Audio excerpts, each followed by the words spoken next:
Imagine waking to a life where the lines between trust and betrayal are as blurred as the morning fog.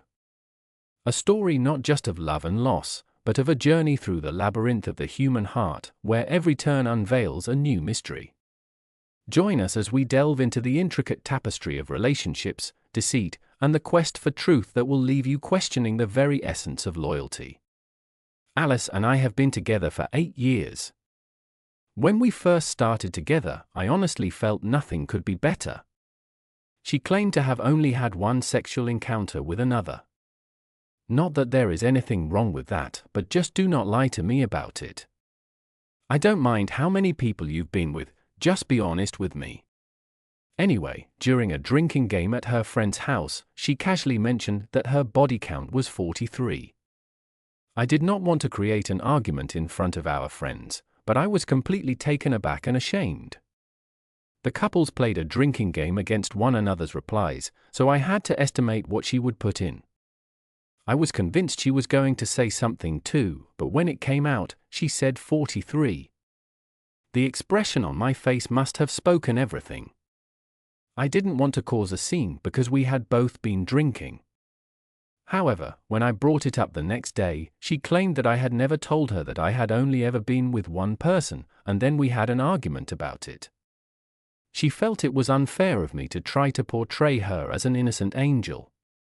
Furthermore, she appeared to have many more male friends than female friends, and perhaps this was due to my fears, but it always felt like she behaved differently than her pals. I believe she would flirt with him in front of me at times, but then act as if the idea that I had spoken anything to her was terrible because she had said they're like my brothers. I've been trying to let this go for a long time. However, there have been a few recent occurrences that have caused me to reconsider my position. For example, a few months ago, she became quite private with her phone, discovering something she had never done before. She would get late-night messages and hastily put her phone aside when I was nearby. I tried to dismiss my fears, assuming I was being overly paranoid and insecure. I've never said anything more. She'd gaslight me, calling me a brat and accusing me of being an overbearing and controlling partner, and I consider these men as brothers. I have known them since I was a child. It's disgusting that you would even consider it. Last week, a close friend of mine described seeing her in a cafe with one of her male friends, and their relationship appeared more intimate than simply friendship. He claimed she was clutching his leg, and they were virtually sitting on top of each other. This shocked me because it validated some of my darkest thoughts. When I challenged her about it, she dismissed it, stating they were simply catching up and there was nothing else to it. Again, you're gaslighting me. The scenario has made me feel confused and insecure. I've always trusted her and believed in our relationship, but now I'm starting to question if there's more going on. I don't want to jump to conclusions or make baseless allegations, but I can't deny my feelings of uncertainty and betrayal. But then again, she makes me feel like the insane one. Am I being theatrical here? Am I the problem? We've had several conversations regarding her friendships with guys, and she always reassures me that they're just friends. However, the secrecy and the way she interacts with some of them make it difficult for me to believe this completely. It's becoming increasingly difficult to reconcile the person I believed she was with her recent actions and the cafe event. I don't think my friend would lie to me about something like that either. I trust his judgment. I'm at a crossroads and unclear how to go on. Do I continue to trust her, risking getting harmed, or do I take a position and demand greater openness and boundaries? The notion of losing her is painful, yes. I understand it's difficult to believe at this stage, but so is the prospect of continuing in a relationship in which I can't escape the sensation of betrayal. I need to figure out how to handle these issues without pushing her away or permanently destroying our relationship. What are your thoughts? Is she cheating on me? Am I the insane one? Wow, that was rather an unexpected revelation. During a drinking game, it must have been a huge surprise for you, especially because you were so sure of the number. It sounds like you handled the situation with dignity, given the circumstances. It's reasonable to feel surprised and humiliated, especially if your partner's confession catches you off guard in front of your friends, and the accompanying disagreement over your own past only adds to the uncertainty.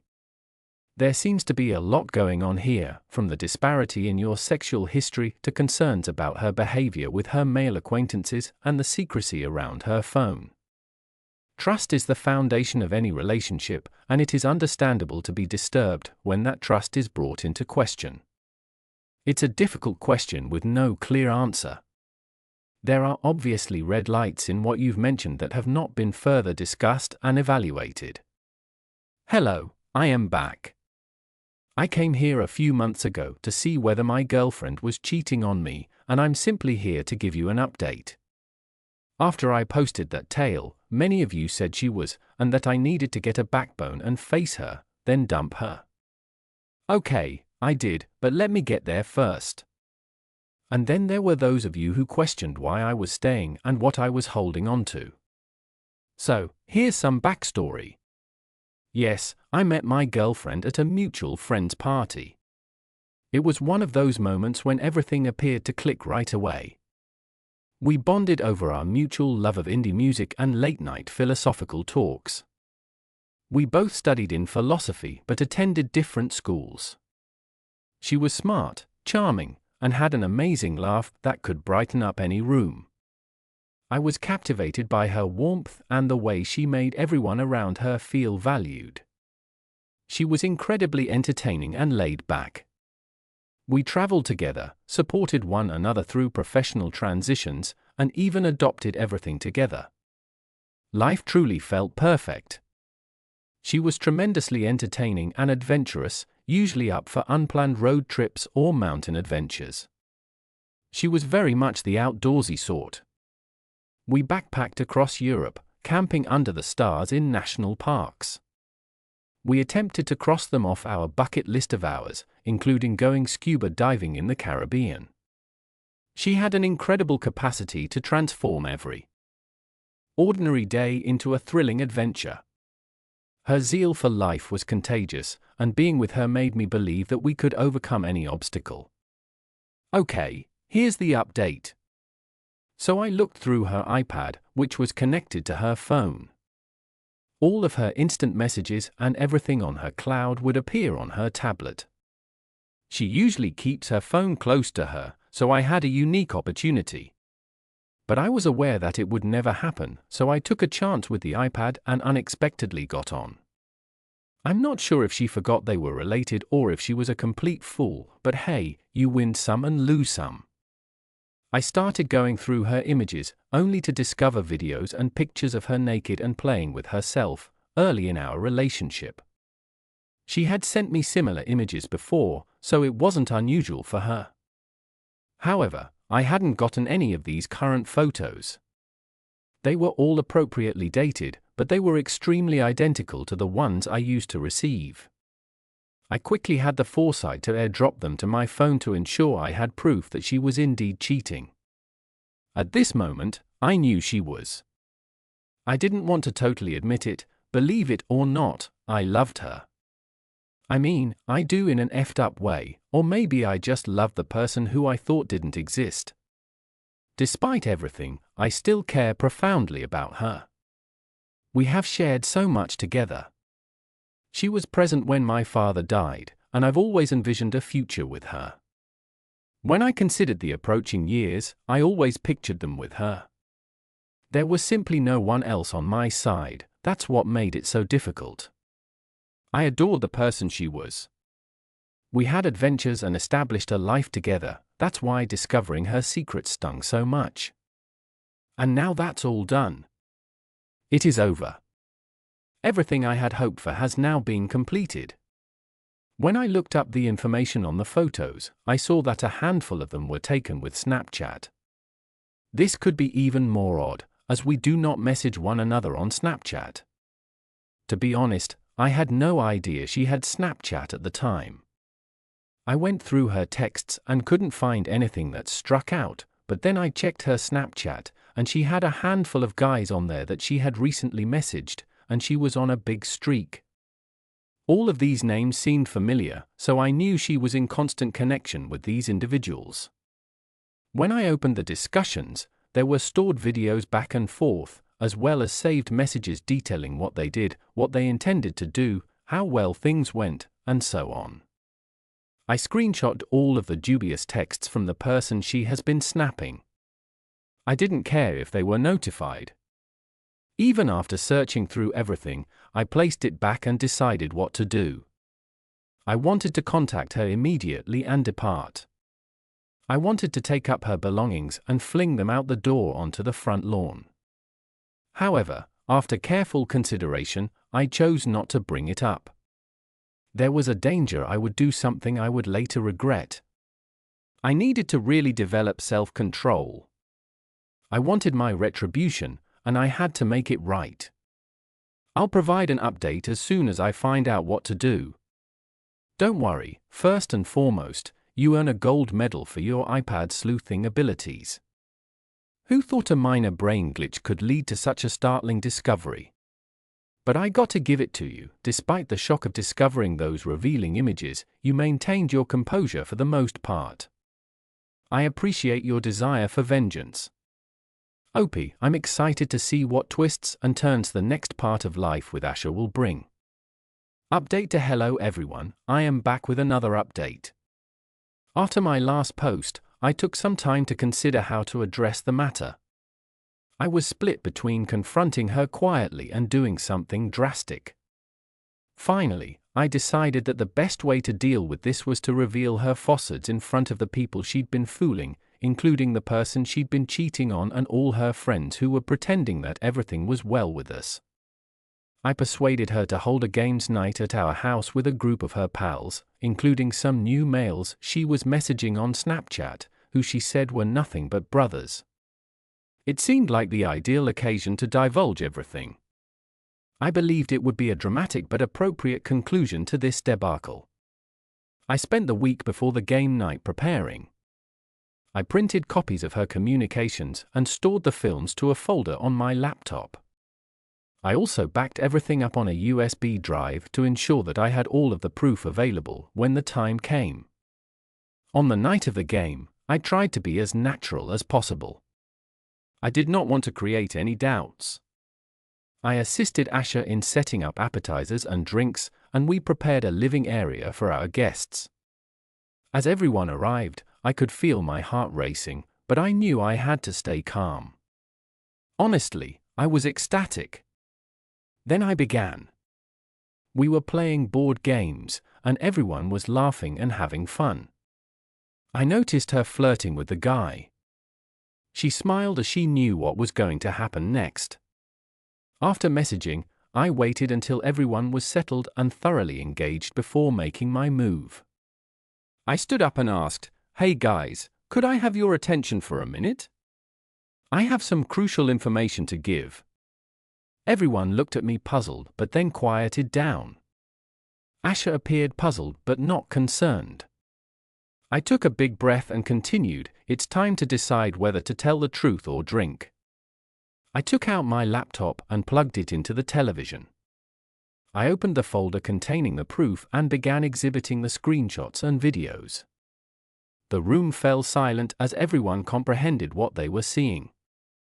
Asher's face turned pale, and she attempted to grasp the laptop, which I pulled away. "These are the messages and videos that Asher has sent to other guys, some of whom are present in this room," I said, staring squarely at a handful of her closest male friends. "I believe you all deserve to know the truth." The room burst into turmoil. Some of the boys were shocked, others were infuriated. One of her acquaintances, a confidant, appeared to be thoroughly deceived. She attempted to protect herself by shouting that I was invading her privacy and that this was a huge overreaction. But the evidence was irrefutable, and it had hit her square in the face. Asher burst into tears, but I felt no pity at the time. I simply felt relieved that the truth had finally been revealed. After the initial shock subsided, people began to leave, apparently uncomfortable with the scenario. Some showed their support for me, while others simply went in silence. Asha and I were left alone in the flat. She tried to explain herself to me, but I couldn't listen any longer. I was completely done. I instructed her to pack her stuff and leave. In the days that followed, she admitted to cheating on me throughout our relationship. She'd already spoken with a few of these guys before we arrived. She confessed to being a serial cheater. I blacklisted her on all social media accounts and changed the locks on the house. It's been a rough period, but I'm beginning to feel like I can move forward. Our mutual friends have been supportive, and I'm working on reconstructing my life without her. I'm looking forward with some optimism. It appears that many of our mutual friends have turned their back on her. The guys who had been cozying up to her have dumped her like a sack of potatoes. Apparently, they all believed they were the only ones, aside from me. They all believed they were the special one causing her relationship to falter, the apple of her eye. Not only that, but I've heard from a friend that her professional life has suffered. Rumors of her infidelity and unethical behavior spread rapidly throughout her office. I guess there were some wives and partners calling in and causing a lot of drama with the men at work because of their activity with Asha. I guess she was so busy canoodling with the men in the office that her credibility and integrity were called into question, jeopardizing her career prospects and opportunities for advancement.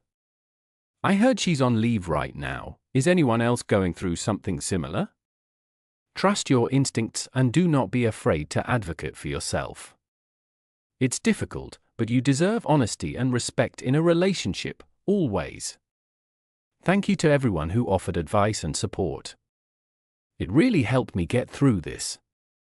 Hopefully, you won't hear from me again. Over and out. You played your cards correctly, Opie, and boy, Asha was dealt a bad hand.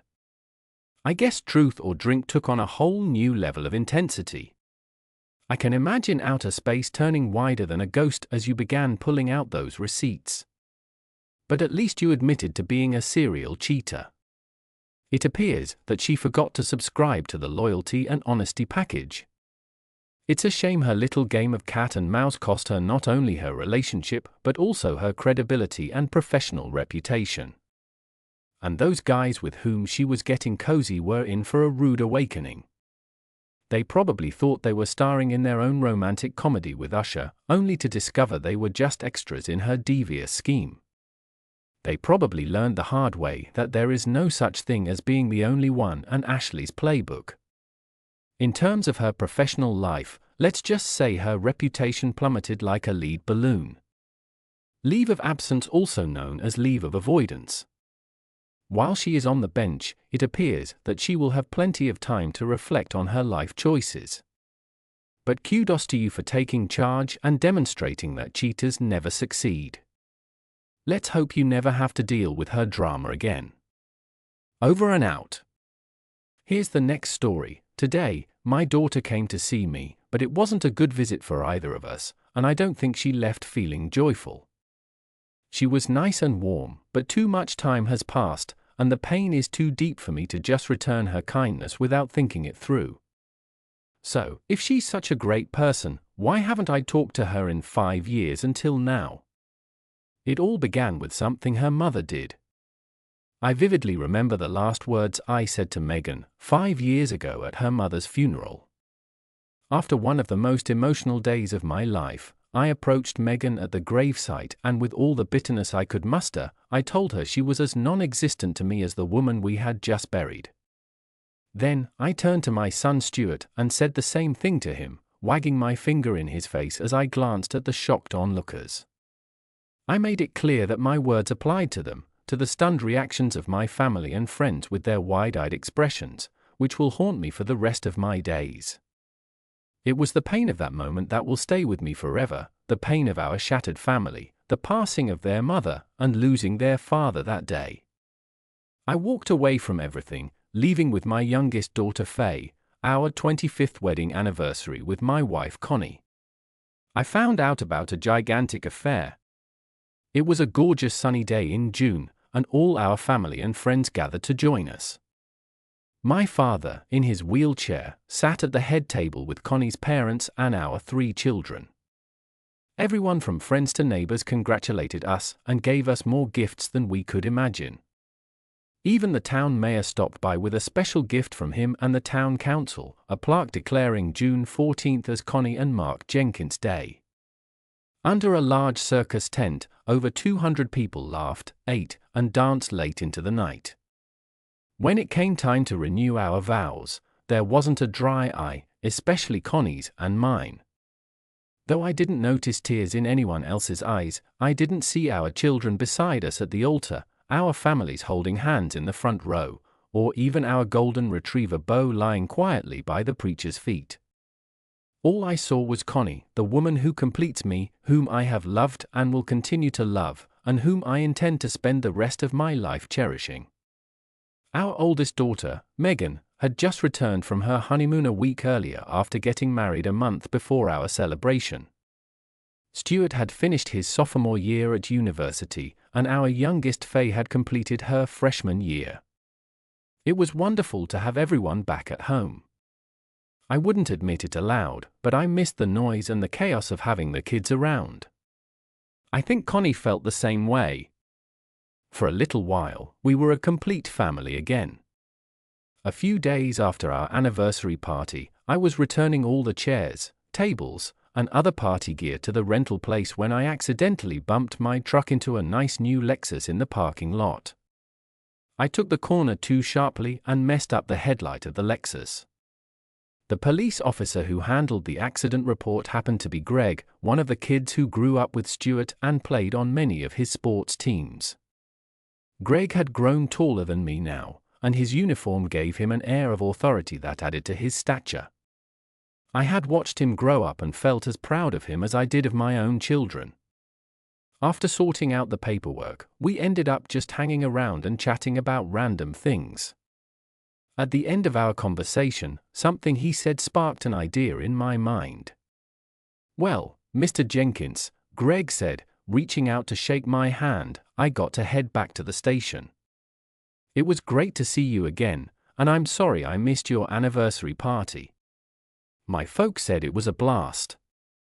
I shook hands with the guy, remembering trying to steal second base in Little League. He always got thrown out back then, but now he was a man I was proud to call a friend. "Tell Mrs. Jenkins to watch those stop signs from now on," he added with a sly smile. "I might not be so lenient next time." I must have looked confused because Greg suddenly seemed embarrassed. "Oops, I didn't mean to say that." I could tell he felt awkward, so I tried to ease the tension and figure out what he meant. "No worries, Greg. Connie doesn't always tell me when she gets a ticket. She thinks I'll get mad and revoke her driving privileges. I won't, but I let her think that, so to keep the upper hand at dinner tonight, what exactly did you ticket her for? I might want to tease her a bit about it." "I'm sorry, I shouldn't have brought it up. I don't want anyone to get in trouble. It wasn't a big deal. Greg, you did the right thing. I'll talk to her about being more careful and maybe tease her a bit about it. Thanks for letting me know. Good to see you again." After unloading the chairs and tables, I sat in my truck, reflecting on my chat with Greg. 2 weeks ago on the 31st, I was at my dad's place for the weekend, helping with chores he couldn't manage alone anymore. It was also 2 weeks after Megan's wedding. That Saturday, I spent the day with Dad, taking him to check out an adult living facility to see if he'd consider downsizing. He wasn't keen on the idea, and I knew he wouldn't be, but I had to try. I was with him all day Saturday and got home around 9 on Sunday evening. I didn't notice anything unusual, and Connie didn't mention anything about a ticket from Greg. She said she had a quiet day at home, catching up on reading. I figured Greg must have remembered things wrong because Connie wouldn't lie to me. So, I chalked it up to something odd and unexplained in my mind. About a month after the big anniversary party, my sister called to say she found Dad on his kitchen floor during her bi-weekly visit. He had fallen that morning and couldn't get back into his wheelchair by himself. She said he wasn't hurt, just embarrassed. I immediately made plans to stay with him on Saturday and try to convince him to move somewhere smaller where he could have more help. Maybe he'd be scared enough this time to listen, but he's stubborn. Since Stuart and Faye were home for the summer, I asked, or rather coerced them into coming with me. I played the guilt card. You guys haven't seen Grandpa in a long time, and he won't be around forever. They agreed. Connie said she'd enjoy a quiet day and looked forward to finishing her book. During the hour-long drive, Stuart told me about a girl he liked in his Philosophy 101 class, and Faye said she wanted to focus on college without the hassle of a boyfriend. Plenty of time for that after school, she said. We had a pleasant discussion about their perspectives, which naturally led to me recounting, probably for the 100th time, how their mother and I met and fell in love. Dad was more animated than I'd seen him in a while when the kids hugged him and sat down to hear his old, oft-repeated stories. We had brunch, talked, and enjoyed the morning. Around noon, he nodded off in his chair, and we all dispersed to let him rest. Hey, you guys stay here and watch Grandpa. I'll be back soon. I want to go get something to take down that old dead tree in the backyard before it falls on the house. Stuart and Faye hung out in the living room, watching TV while keeping an eye on Grandpa. Meanwhile, I planned to drive home to get my chainsaw, ropes, and everything else needed to take down a tree. I'm not sure why, but I took the interstate exit onto Route 40 at the bottom of the hill. I saw the entrance to the Holiday Inn across the road and, without thinking, I turned into the motel parking lot. As I stopped and looked around, I noticed the stop sign at the bottom of the hill that Connie missed. It was easy to see how anyone could miss it, including myself. I was about to leave the parking lot when something caught my eye, a car that shouldn't have been there, Connie's car. I stopped and double-checked to make sure I wasn't mistaken. There are plenty of silver Toyota Camrys, but only one with her unique license plate, Condom. I got out and looked inside. Everything seemed normal, and the doors were locked. I couldn't think of any valid reason why she'd be at the Holiday Inn since she said she wanted to relax with a book. I thought I should check if she knew where her car was. I called home and got the answering machine, but when I called her cell phone, she picked up. "Hi, honey, what's up?" She sounded cheerful. I don't know why, but I lied, something I've never done before. Nothing. I was out picking up some things at the grocery store for Dad and thought I'd give you a call. I tried home, and since you didn't answer, I tried your cell. Where are you? I asked. I'm at the mall. I finished my book and figured I'd do a little shopping. You don't mind, do you?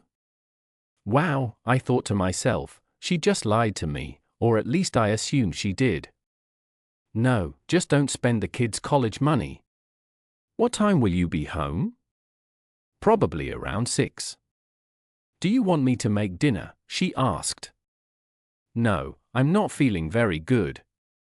I might stay at Dad's tonight and send the kids home. I'll let you know. Okay, just call me when you decide, she spoke regretfully. Did you drive to the mall alone? I asked, wanting to learn the truth. Yeah, I drove myself. Just arrived a few minutes ago. Why?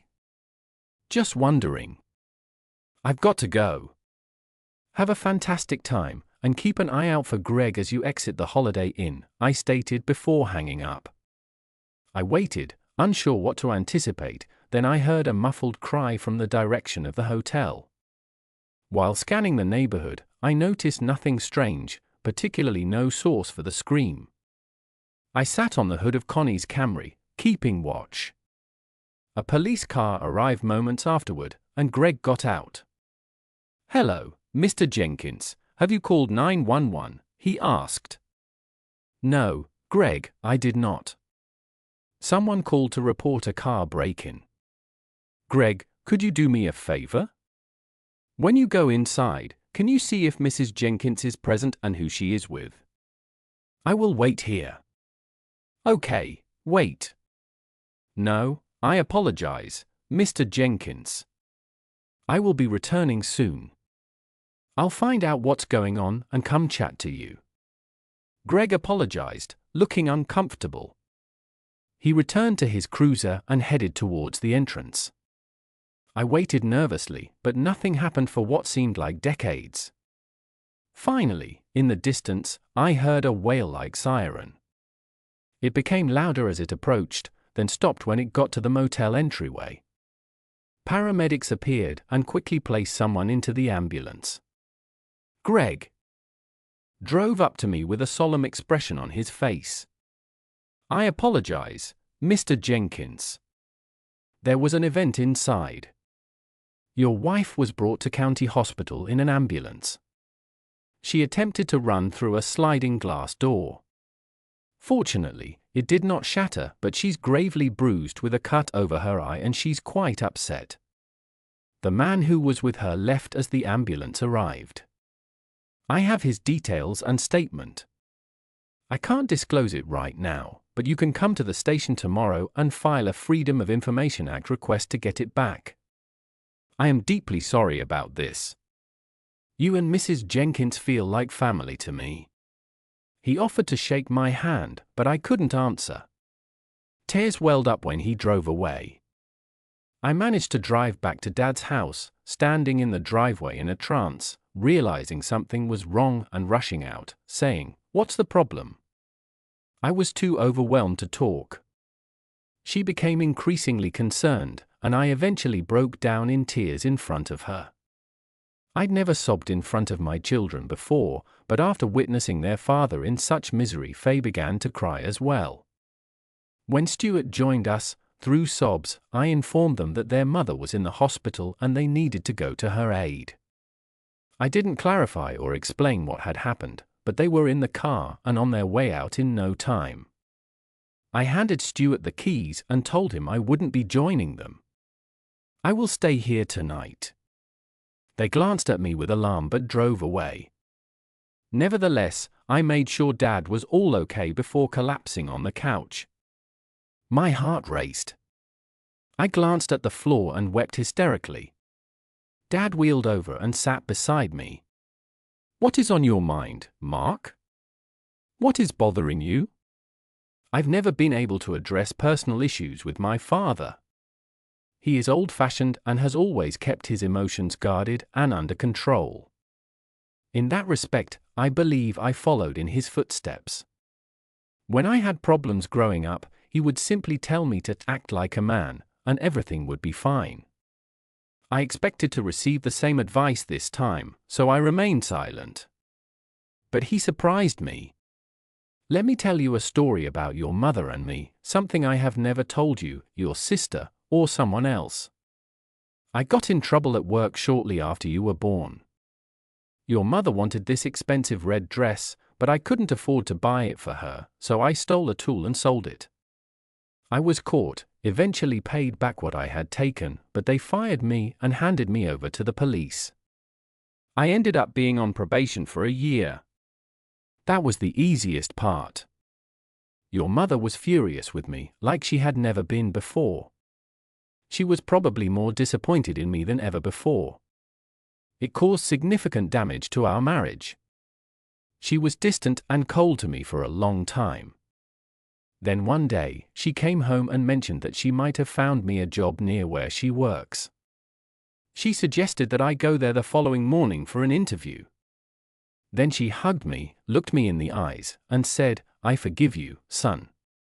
She forgave me for almost destroying our marriage. She put aside her pride and accepted me back into her heart. From that day until she died, I never did anything that did not make her proud. Her love helped me become a better man.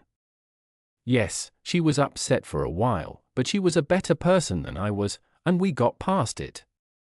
Mark, I don't know what happened, but it sounds like you're going through something similar to what I did. Maybe you're in need of forgiveness, or perhaps you need to forgive someone, as your mother did. But perhaps what happened cannot be forgiven. Whatever it is, I am confident that you will make sound decisions. I just pray everything works out okay for you. I might not say it often, but I'm very proud of the man you've become, and I love you very much. The phone rang during the night, but I didn't answer it. The same thing happened with my cell phone. I heard them both because I couldn't sleep.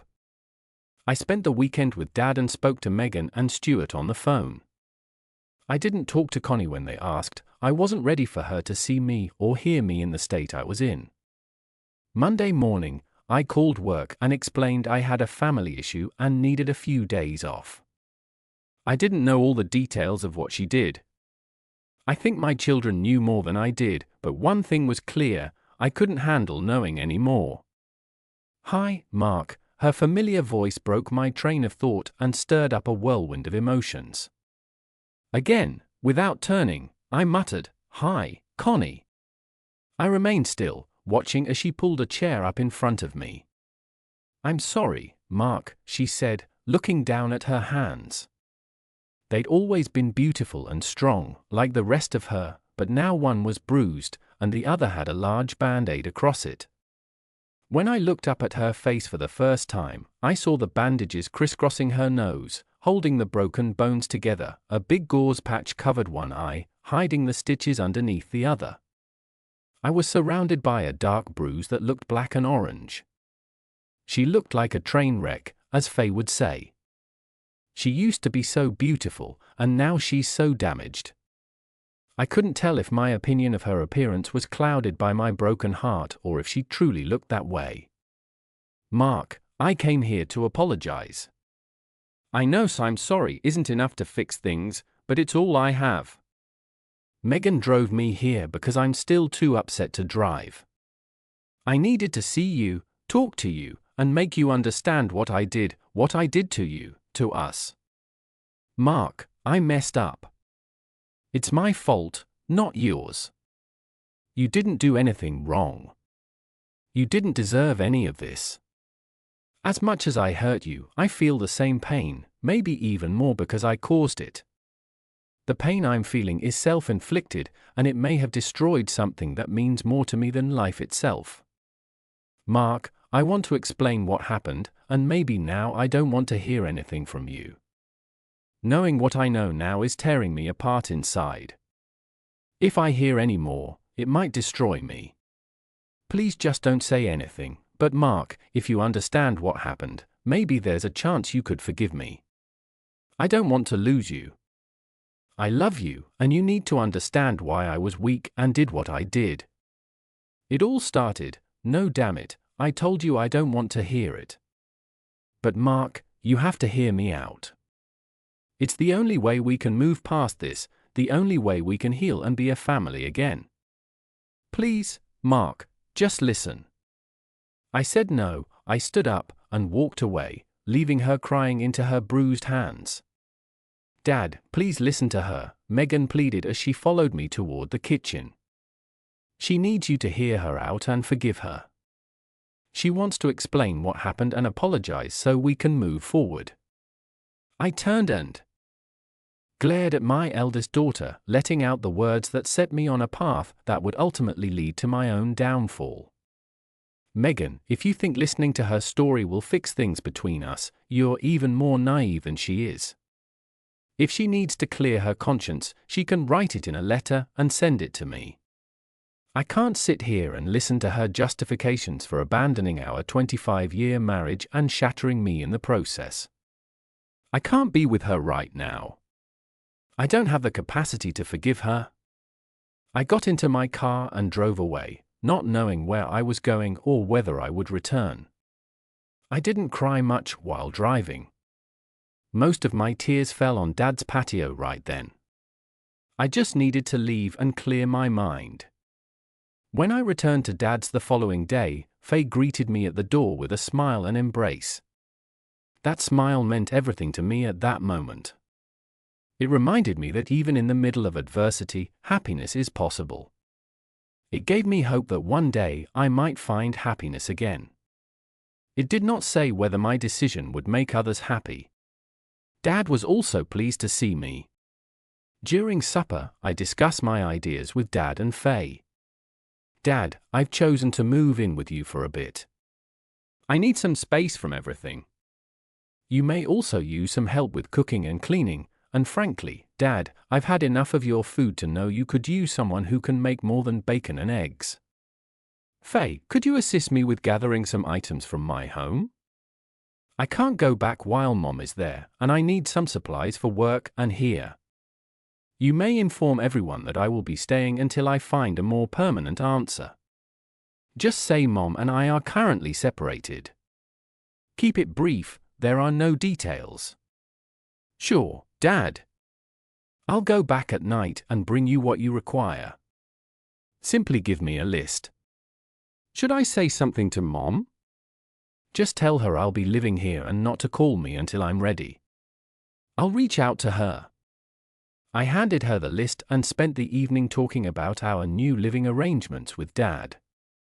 From the expression on his face, he was relieved to see me again, but worried by the circumstances. He didn't mention Connie or the previous occurrences, and we did something we hadn't done in years, we played checkers.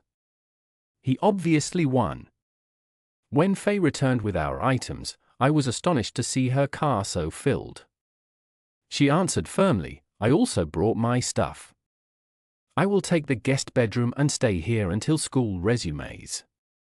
She had a determined expression on her face as she helped us unload our belongings. Later that night, I asked her what had happened. Faye appeared upset as she began speaking. Can you believe what my sister has said? She believes you are acting childishly and should return home to reconcile with your mother. Stuart was just as terrible. He basically stated that everyone cheats on their loved ones at least once in their lives. It's not a big thing, he explained. He even suggested that you forgive Mom and get yourself a girlfriend on the side. Do you believe those two jerks now, Faye? Dad, I am not in the mood to hear it. You did nothing wrong, nonetheless, everyone believes you're the villain. Sitting here at Grandpa's house, Mom is the one who messed up. She does not deserve forgiveness. That is why I am here. Those 3 items, you are wrong for not crawling back and apologizing. I could not stand it, so when I received yours, I packed my belongings in the car. Faye was infuriated.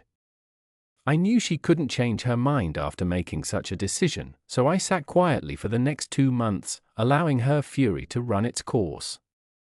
I attempted to retain some normalcy in my life.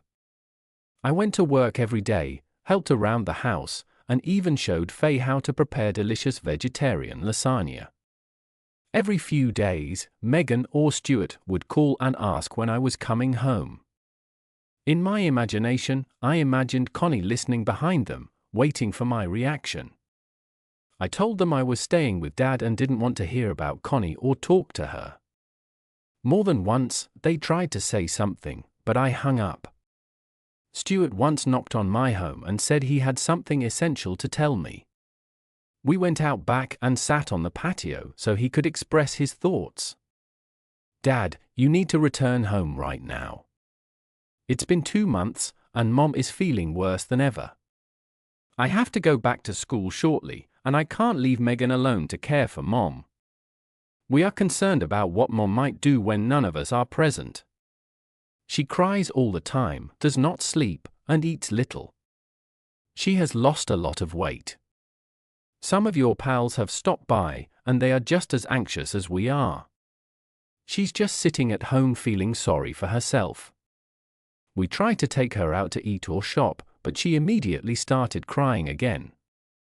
Dad, I believe you've punished her enough. You need to get over your resentment and return home. She's sorry you were hurt, she's also hurting. It's time to go on and return. I sat there, staring at my son. This is the same guy I taught in baseball and soccer, and I helped him obtain his Eagle Scout badge in Boy Scouts. But he is different now. He is not the son who used to make me proud with his accomplishments and choices. His values have altered somewhere along the way. He accepts what his mother did, and if it's okay for her, it's a horrible example for him. Stuart, you are now a man, therefore I can speak to you simply man to man. Get out of my home. How can you come here and accuse me of being immature? I am not the one who messed up. If you endorse your mother's actions, you have changed, and not for the best. Go home and care for your mother. I'll stay here until I decide differently. Now leave before I toss you out. I got up and went inside. A few minutes later, I heard his car driving away. They returned to school in late August. I hadn't heard from Megan or Stuart, so I assumed Stuart had returned to school and Megan was busy between her new husband and Connie. They did not bother calling me. It was just Dad and I now. In mid-September, Connie wrote me a letter. I started reading it but was unable to finish. I told Megan that if Connie wanted to clear her conscience, she should write everything down and send it to me. Now that I had the letter, I couldn't bear to read it. The pain was still very fresh. Instead, I avoided thinking about it and tried to get on with my life as best I could. Faye called every few days to check on me and Dad. She mentioned that she had spoken with Megan and Stuart, and they were doing the same for their mother. Faye planned to visit for my birthday at the end of October, hoping that I would have made a decision about our future by then. Being stuck in limbo did not help anyone. I assured her that we would discuss things once I had made up my mind. On October 30th, I turned 50, a significant milestone. Faye arrived in the morning and announced plans to take Dad and me out to a big Italian dinner to celebrate. She teased me about finally trying real lasagna, a playful jab at my culinary abilities. I'm sure it was the first smile I'd had in months. We got back from dinner late, and I helped Dad settle into bed before joining Faye in the living room. I handed her a beer, and we sat down to chat. So, Dad, do you know what you're going to do? Faye always preferred directness. With a heavy sigh, I started, I've realized I don't know all the answers, particularly why she did what she did. Avoiding her and refusing to talk will accomplish nothing. I finally read her letter, but I'm not sure I believe everything she said. It could be true, but it seems too unbelievable, and given how long it's been going on, I doubt we will be able to reconcile. Still, I need to sit down with her, hear her out, and express my feelings. If I cannot trust her, divorce may be the only option. I've been as unhappy without her as she has been without me. I'm ready to move forward, whatever that looks like for us. Tomorrow, I'll call her. And Faye's cell phone interrupted my speech, though I wasn't done. I let her take the call. It's Megan, she said, glancing at the phone's display. I'll go outside to take it. She left and returned minutes later, looking shocked and pale. Her eyes were wide as saucers. She looked around the room before collapsing into my arms, sobbing uncontrollably. She cried into my shoulder as I held her tightly, waiting for her to calm down. After a few minutes, she pulled back, wiped her tears, and looked directly at me. Dad, Mom passed. Megan found her in the bathtub tonight. It looks like she took all her sleeping pills. Megan didn't say much else. The biggest unresolved issue was my role in Connie taking those sleeping pills. I didn't force them on her, but my refusal to talk had worsened her emotional state. I was hurt and wanted her to feel the pain I felt. I loved her deeply, and her betrayal hurt me profoundly. I never wished her death. I just wanted her to understand my anguish. Maybe she did and couldn't bear it. Now I'll never know for sure. All I know is her infidelity shattered our marriage, and my actions may have pushed her over the edge. We both made mistakes. May God forgive us both. Tomorrow was Connie's funeral, my final farewell to her. I had to stay composed, face our friends and family, and bid her goodbye without breaking down. As I turned to the front door, slammed, and Megan walked towards me from the back door. "Megan, are you okay?" I whispered back. Sitting across from her in a lawn chair, "No, not really." We sat silently, gathering our thoughts, listening to the rustle of leaves in the night breeze. Megan glanced at me and said, "You know, none of this would have happened if you had just come home and forgiven her. She made a mistake. I'm sure you've made mistakes. She forgave you for them. She couldn't go on without you. Your pride ended her." I sat there stunned. My own daughter was blaming me for my wife's passing. No matter how many times I said or thought I hadn't done anything wrong, I wasn't the one having an affair. I didn't deceive our friends and family for 6 months. I didn't swallow sleeping pills to ease my guilt. And Dad, tomorrow is going to be tough. Everyone's coming back here after the funeral, and there will be a lot of people. You don't have to do anything. You don't even have to be here if you don't want. Stuart and Mom's friends are helping with everything, so you don't need to worry now. Megan didn't even want me at the post-funeral gathering. What was happening? Maybe I was too emotional and stressed to understand her. One thing was certain, I didn't want to argue with my daughter on the eve of her mother's funeral. I stood up, went into the house, and down to the family room where I'd been sleeping. I gathered up all my bedding and put it in the laundry hamper, then got dressed in my suit and tie. Downstairs, the kids were already dressed and waiting in the living room. Dad looked worn out. Faye came over and fixed my tie, just like her mom used to do countless times before. I kissed her on the forehead, took her hand, and we went out to the waiting limousine. Faye held onto my hand the whole time. She didn't say anything to anyone or to me, but sat quietly with her head down. When we arrived at the funeral home, there were many friends milling about in the foyer. As we entered, the crowd parted for us, and we walked toward the viewing room. All eyes were on me. But as I passed by our friends and neighbors, something struck me as odd. Instead of sympathy, many had looks of disdain or even contempt on their faces. When I nodded to a few, they quickly turned away to talk to others. My boss from work shook my hand and expressed his condolences, but those around him had the same strange, hostile expressions. He was the only one who said anything to me. The kids were receiving sympathetic looks from those I had already passed. I was confused.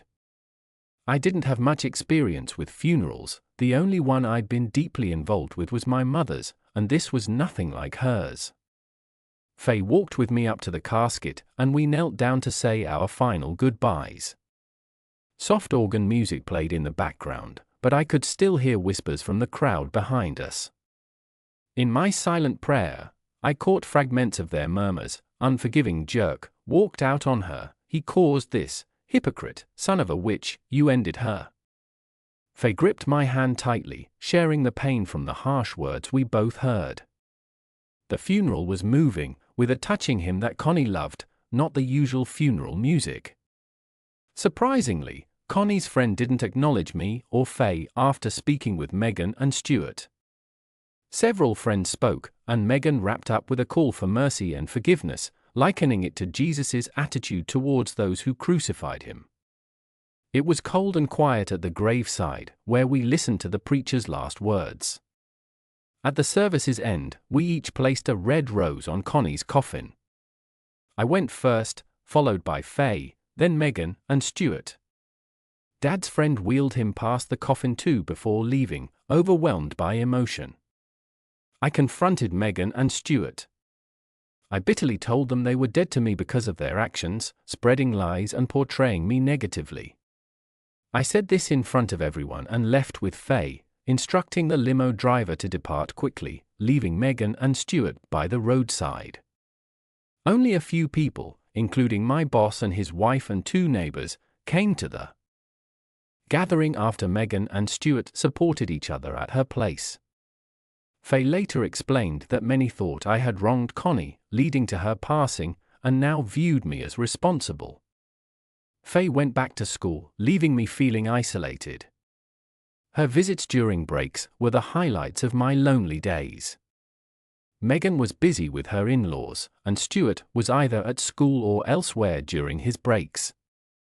I focused on work to cope with my grief, often waking up at night haunted by memories of my late wife, Connie, and her affair with John Jablonski, a former neighbor who had even attended our 25th anniversary.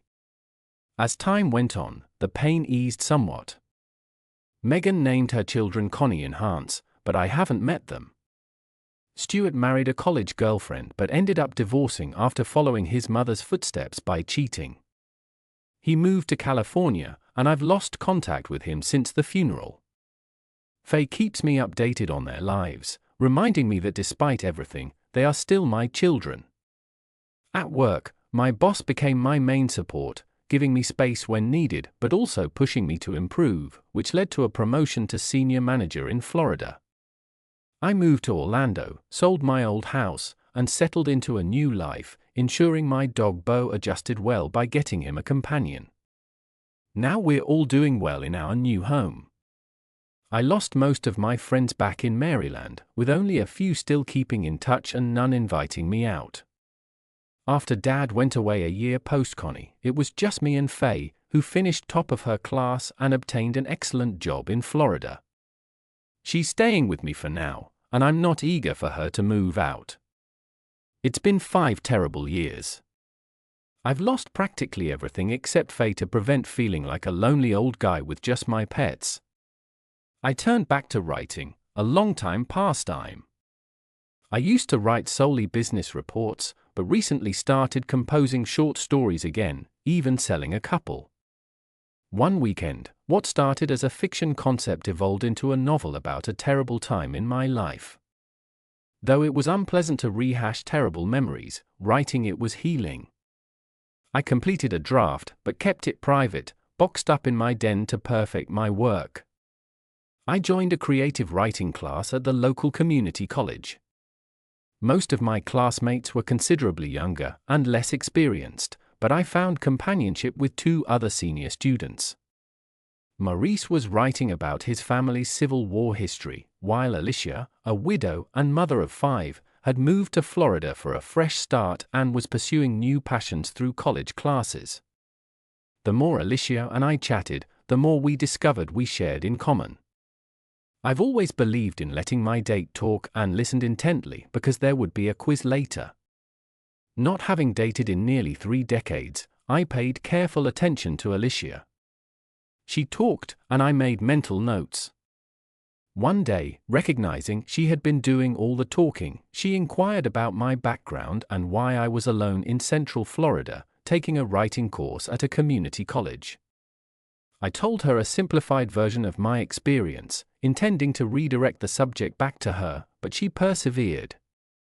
She pushed and questioned until I finally invited her to supper at my house the following Saturday, telling her that if she wanted to learn more about me, she needed to come over. Her smile and answer were the warmest and most lovely I'd seen in years. She responded, "Yes, I would love to." "Alicia, the dinner was fantastic," I stated as we strolled out onto the terrace to enjoy the night breeze under my palm trees. Few men can make vegetarian lasagna, let alone as delicious as this. "Do you have any additional surprises?" "I guess I know almost everything about you," I said. "I oversee a distribution hub for many firms on the East Side. My daughter Faye lived with me. My wife passed away a little over 5 years ago. I have 2 other children, and you've met Bo and Luke, my golden retrievers. That is pretty much me in a nutshell. I'm pretty boring, nothing really exciting." Alicia joked, "Well, you promised to tell me your story if I came to dinner, so spill the beans. I am waiting for all of the juicy details." Rather than say anything, I stood up and went inside. When I returned, I was carrying a box containing my novel, which recounted the most crucial events in my life. I've been writing for years and have even sold a few short tales to the local literary magazine. My computer is full of stories, some based on my own experiences, others entirely made up. Before I started the creative writing class, I wrote something that I'm not sure what to do with. This box contains the entire sad narrative of my family and me. Writing it helped me cope with the sorrow of losing my wife and my family falling apart. I've never showed this to anyone, but I'd want to hear your thoughts on it. I believe it is only useful for propping open doors on windy nights, but I value the advice of someone whose writing I admire. She gazed at me with admiration in her eyes. I would love to read your book. What is it called? I titled it A Fair Weather Friends. Wow, it's heavy, she murmured as she removed it from my grasp. There are 987 pages in total. Please let me know what you think, be honest even if it is harsh, but I need someone else's opinion. I do not want to reveal it to my daughter since it will trigger too many sad memories for her. I do not want to hurt her. Mark, I would be happy to read your article and share my thoughts. One thing I neglected to mention, I am quite opinionated. I say it how it is, and let the chips fall where they may, or so the old saying goes. I will start reading it tomorrow. We talked about our writing class, nightlife in Florida for individuals our age, and exchanged thoughts on our favorite movies.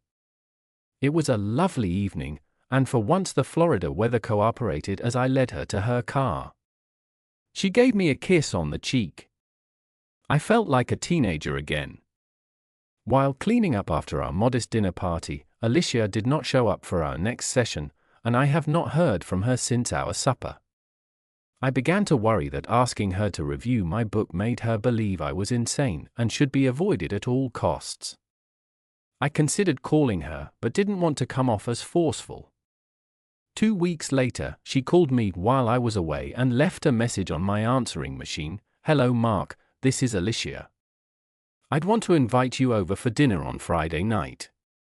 My son is coming to visit and stay with me for a few days, and I would like you to join us to meet. I could have a surprise for you when you come here. So bring a bottle or two of the exquisite white wine we had the other day and arrive at 7. Please call back and let me know. Bye. On Friday night, I dressed casually, but nicely, and carried 2 bottles of Balthazar Ress, Riesling Cabinet Hat and Heimer Schutz in-house 2012. I read in a local Orlando magazine that it was one of the year's greatest white wines, and since I knew little about wine, I decided to trust the author. It went well with lasagna, and I was hoping it would go well with whatever Alicia had planned. Hello Mark, come in, Alicia greeted me pleasantly and showed me around her home.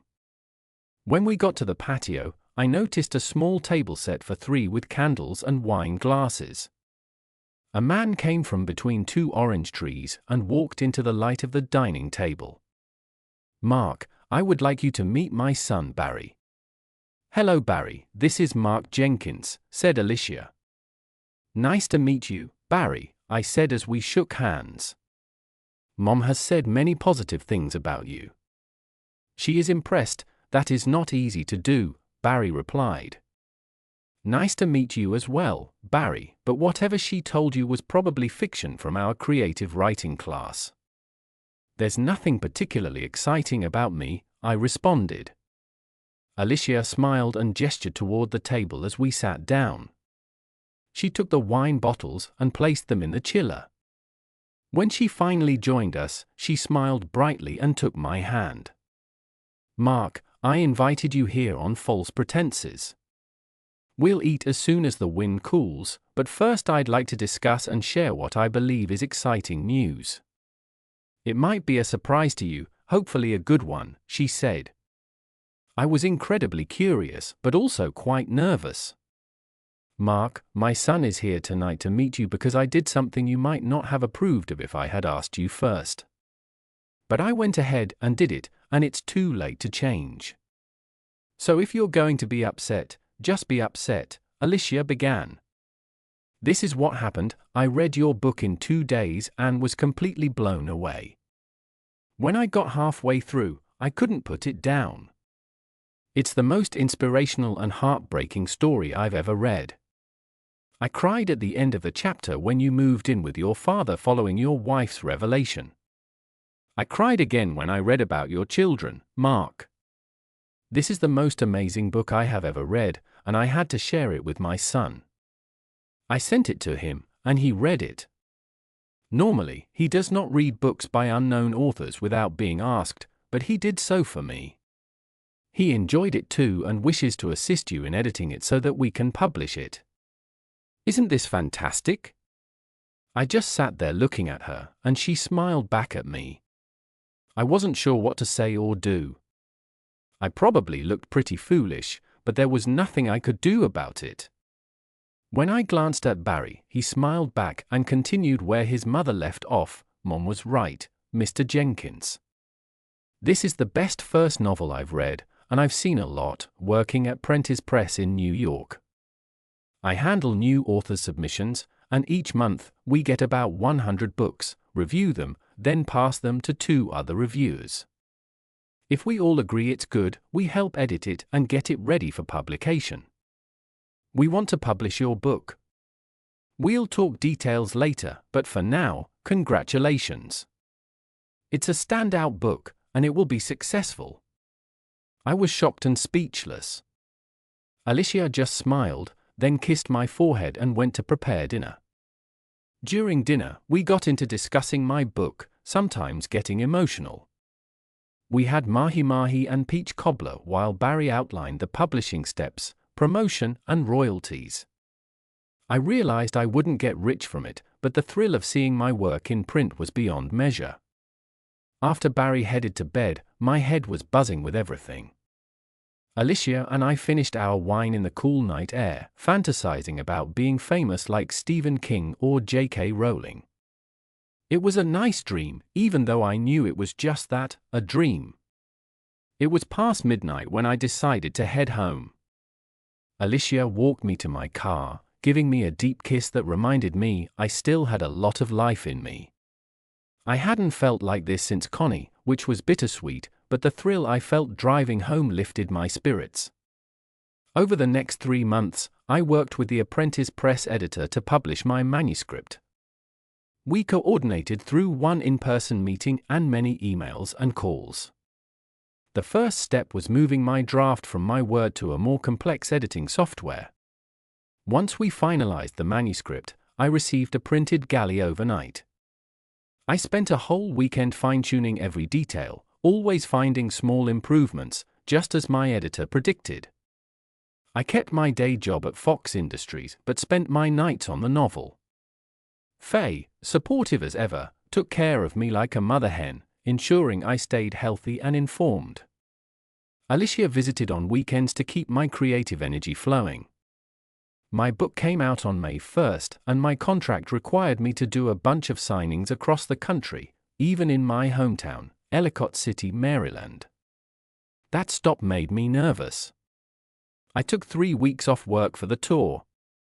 Being an author sounds fancy, but it was exhausting, 28 days of flying or taking trains, different cities, short hotel stays, and non-stop signings where I talked to fans about the impact of my book. While I loved meeting people, the travel grind wore me down. Alicia surprised me by showing up at 2 signings, making the whole thing a lot more enjoyable. She played the shy fan, and I was the charming author. She stayed with me for the last stop, which was back home in Ellicott City. I had asked for it to be the finale, and thankfully, they arranged it. I knew the bookstore well, just miles from where I grew up. The event ran from noon to 4 p.m., and when I got there, a crowd had already formed, including familiar faces like my old boss and his wife. I immediately hugged them when I saw them, then we swapped contact details, and I promised to catch up over dinner. Their presence made me so joyful, I nearly forgot about the long line forming behind them. After signing their books and chatting briefly, I greeted everyone else with a smile and even stood for some photos. The event was more enjoyable than I expected. About 30 minutes in, an old friend who had been distant at Connie's funeral came up with my book. I signed it for him and gave him a warm handshake, then he quietly apologized, saying he didn't understand until he read my book and left. This scene repeated throughout the day with other old friends who also apologized for past wrongs, leaving me feeling a mix of gratitude and awkwardness. The most intense moment was when Leonore Jablonski came up looking uneasy.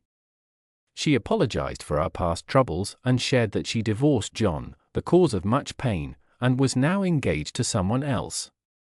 She even admitted to spreading a rumor that I was out for revenge, which led John to move abroad. Unsure of how to respond initially, I finally signed her book with a message of peace and acknowledgement of her actions. We hugged briefly before she left. Even after the event was officially over, people were still in line. Suddenly, I noticed Megan by the bookshelves, quietly watching. She didn't come over, and by the time I finished the next book, she was gone. The last person in line was Faye. We hugged and chatted as she drove me back to my hotel, which wasn't the Holiday Inn. In the car, we talked about Alicia. Faye mentioned she liked her and hoped I felt the same. When I admitted I was in love with Alicia, Faye cried on my shoulder. Right then, a police car pulled up with lights flashing. Sergeant Greg stepped out and came over. We caught up like old pals. I hadn't seen him in a while and gave him a copy of my book with a note about how knowing him changed my life. Greg had to leave for a call, and Faye and I headed in for dinner. The trip back home turned out to be less stressful than I thought. The next surprise was seeing Megan at my door. Alicia and I were just talking about my book's success. It was third on the New York Times bestseller list, but seeing my daughter made everything else fade away. "Hi, Dad. How have you been?" Megan asked, sounding a bit embarrassed. "Hello, Megan. I'm fine. What brings you here?" I replied. "I was just in the neighborhood and thought I'd stop by to see how you're doing," she said. "This neighborhood is 900 miles from yours, Megan. That's quite a detour, isn't it?" I questioned. I felt Alicia's hand on my shoulder and turned to see her standing beside me. "Care to introduce me, Mark?" she said, her voice carrying a hint of authority. "Alicia, this is my daughter Megan." Alicia moved past me and gave Megan a warm hug. "Come in. I've heard so much about you." The two women completely ignored me as they walked into the living room, sat down, and chatted animatedly for an hour, leaving me to tidy up the kitchen and attend to other household tasks. I passed by the living room a couple of times while cleaning and noticed they were deep in conversation, laughing together. Alicia admired the children in the images Megan showed her. "Honey, please join us out here," Alicia called finally. I understood it as an order. So I went and sat next to her. She gripped my hand more to keep me there than out of fondness. Megan glanced down at our entwined fingers, and an uneasy quiet seemed to stretch on. "All right, since you two aren't going to say anything, I will," Alicia replied forcefully. "Mark, I invited Megan over because she has something to say to you. I knew you wouldn't invite her, so I did. I understand this is your home, but if you want me to continue being a visitor, you'll sit right here and listen to her." My gaze wandered between Megan and Alicia. They had me surrounded, and not wanting to cause another quarrel, I settled back, embracing myself. "Dad, I came here genuinely concerned about how you're doing." "That part wasn't a lie," Megan began. "I also come to offer you an apology, Dad. I've been mistaken about a number of things, particularly about you. I used to believe anything happened to Mom, Stuart, and I were all your fault. I barely saw a portion of the complete picture back then. It wasn't until I read your book that I realized things from your perspective. I felt very foolish after reading your thoughts and realizing how much anguish you had gone through. I hadn't realized that despite being a grown woman with my own family, I still saw myself as your naive young girl. I always regarded Mom as a saint, despite the horrible things she did to you. You always appeared strong and untouched by anything, but now I realize it was a cover to protect your feelings. Mom shattered that shell and damaged you more than I ever realized. I assumed you could just be tough with her, forgive her, and return home, everything would be okay. What I didn't realize is that you were strong enough to distance yourself from someone you've loved for over 25 years in order to protect everyone else from her faults. Megan burst into tears, and I felt a surge of remorse. Alicia gazed at me with anticipation, waiting for my response. I decided to postpone my response while I thought it over. How about Stuart? How does he feel about me? Did he know you were coming here? I asked Megan. Stuart isn't terrific. Mom's action stung him the most. After Laurie discovered his infidelity and divorced him, he came to California and started living a wild lifestyle. He's been going from one lady to another. I've heard he even got in trouble with a married woman's husband and had to leave town. Stuart still believes that cheating is not a big issue, and he is unaware that I am present. I am unconcerned about what he may think, Megan explained. Megan's scream left me with little time to determine what to do next, so I decided to postpone again. Megan, what are your plans now? Are you staying in town? Do you have somewhere to stay? I inquired. I am staying with Faye. She wanted me to see her new condo, so I'll be staying for a few days before returning home, Megan responded. This is what I will do, I'll consider what you mentioned today and let you know my decision. That's the best I can do right now, Dad, she continued. I honestly didn't anticipate much, thank you.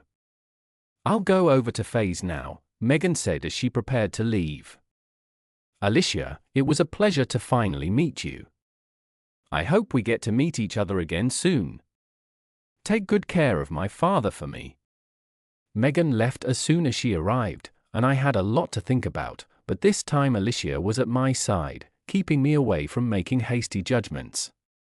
Following our Caribbean cruise, Prentice Press offered a prize to Fairweather Friends for topping the New York Times bestseller list. Alicia and I flew to Maryland. This trip was important because it allowed me to meet my 2 grandkids, ages 2 and 4, and show Alicia around my city. During the visit, Alicia, who is already a grandparent, assisted with some difficult situations. The trip's climax came over a family meal with Megan, where I announced our engagement, which was made throughout the cruise. Faye is already organizing the wedding and will be seeing Alicia's children shortly to break the news. Reflecting on our past, Alicia and I appreciate how life has transpired, diverging from teenage fantasies to a reality full of love and second opportunities. After 25 years with Connie, I'm looking forward to another fantastic chapter with Alicia, which could inspire another novel. Here's the next story, inspired by others. I decided to open up and share my own journey in the hope that it will bring comfort or insight to someone else. Perhaps by sharing, some positivity can arise from the difficulties I encountered.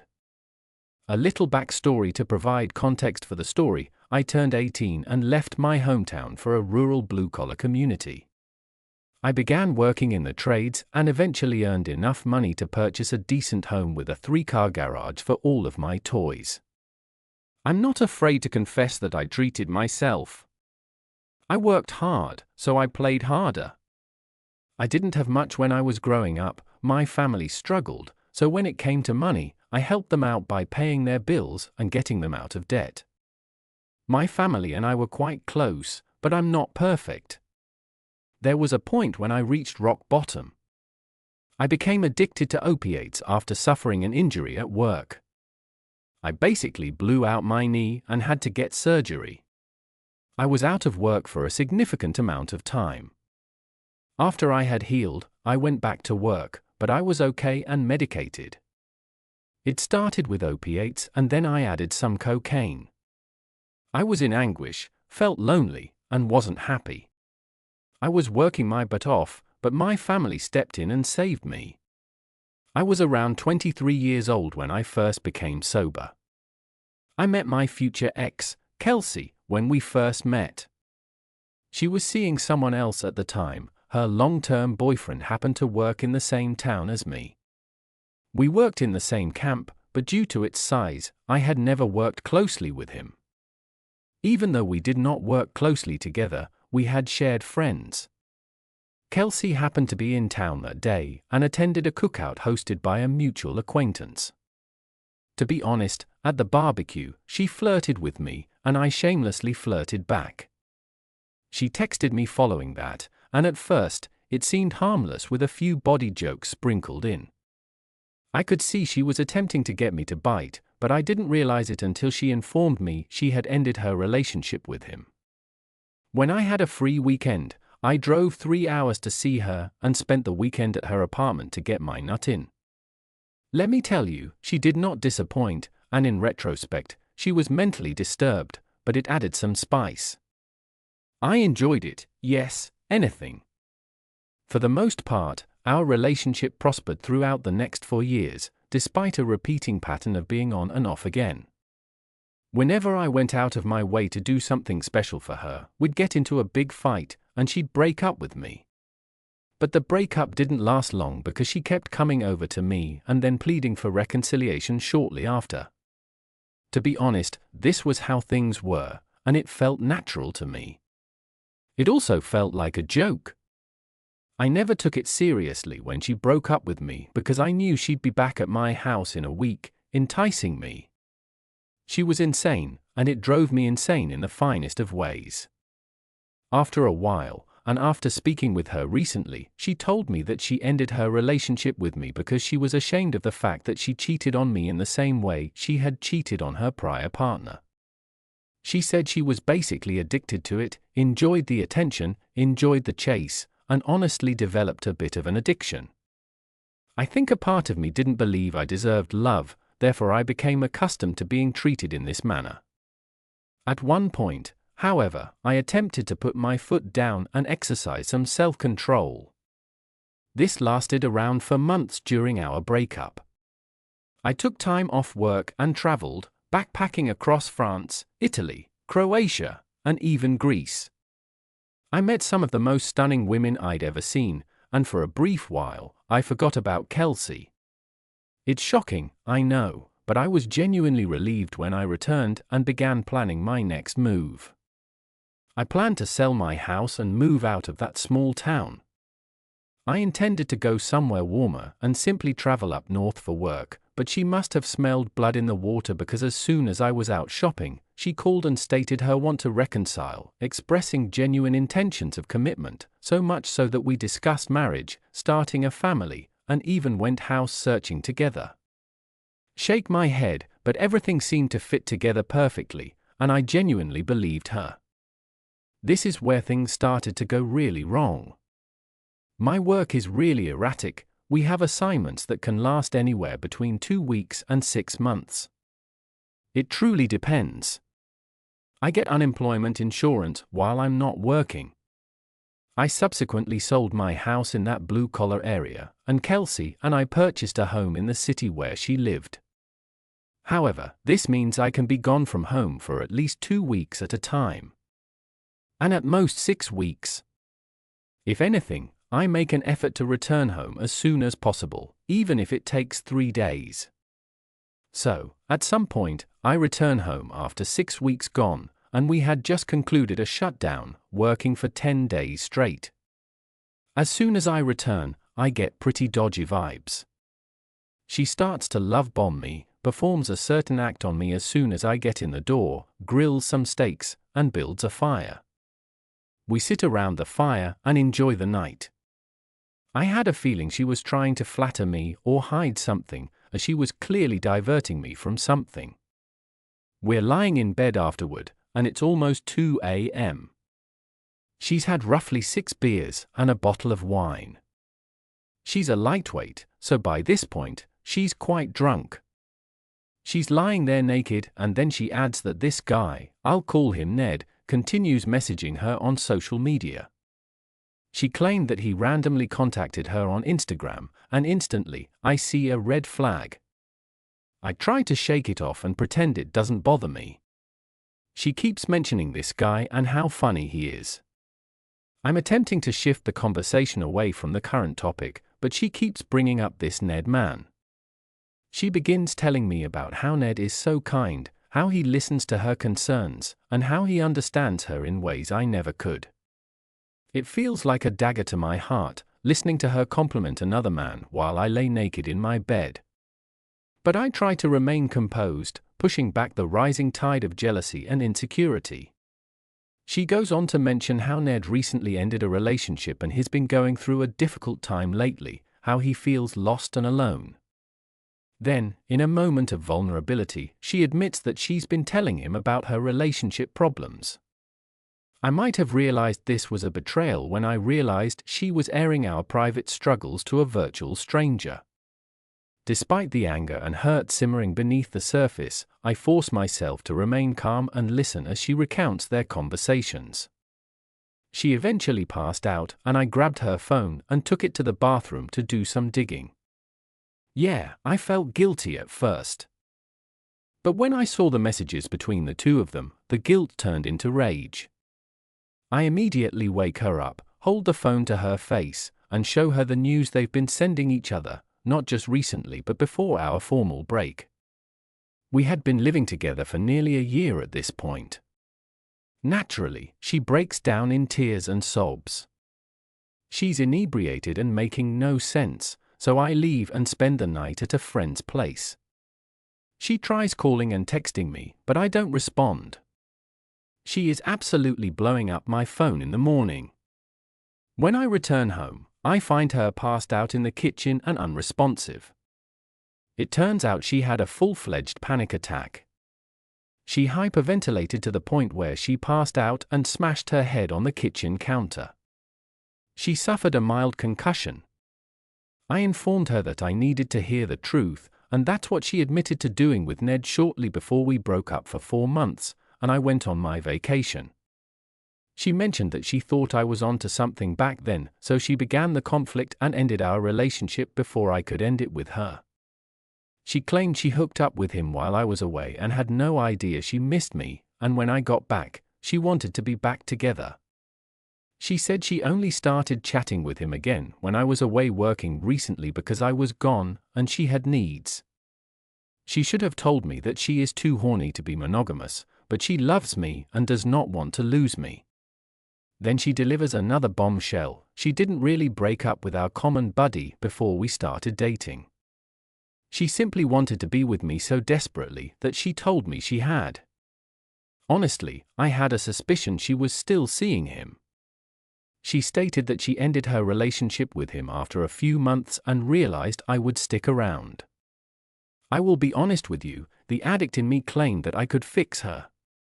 It also mentioned that I desired one more hit, that is always it, one more hit.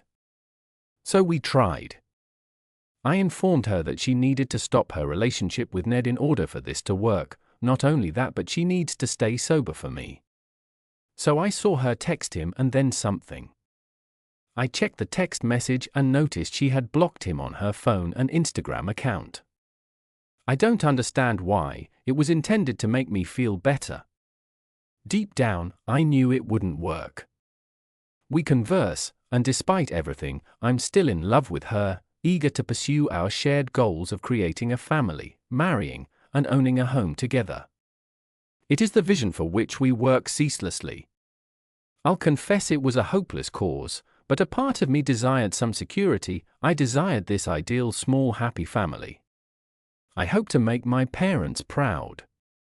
I wanted to bring the girl of my dreams home and show them how much my life had changed. I was a fool. Kelsey was delighted that I had forgiven her, and she pledged not to hurt me again. In retrospect, I can't help but acknowledge my naivety in believing her. As the weeks grew into months, I began to notice subtle worrisome changes. Kelsey was using her phone more frequently, always tilting the screen away from me. She'd get strange calls and texts late at night and became more evasive about her whereabouts. I couldn't shake the feeling that something was wrong. One day, curiosity got the best of me, and I decided to delve deeper.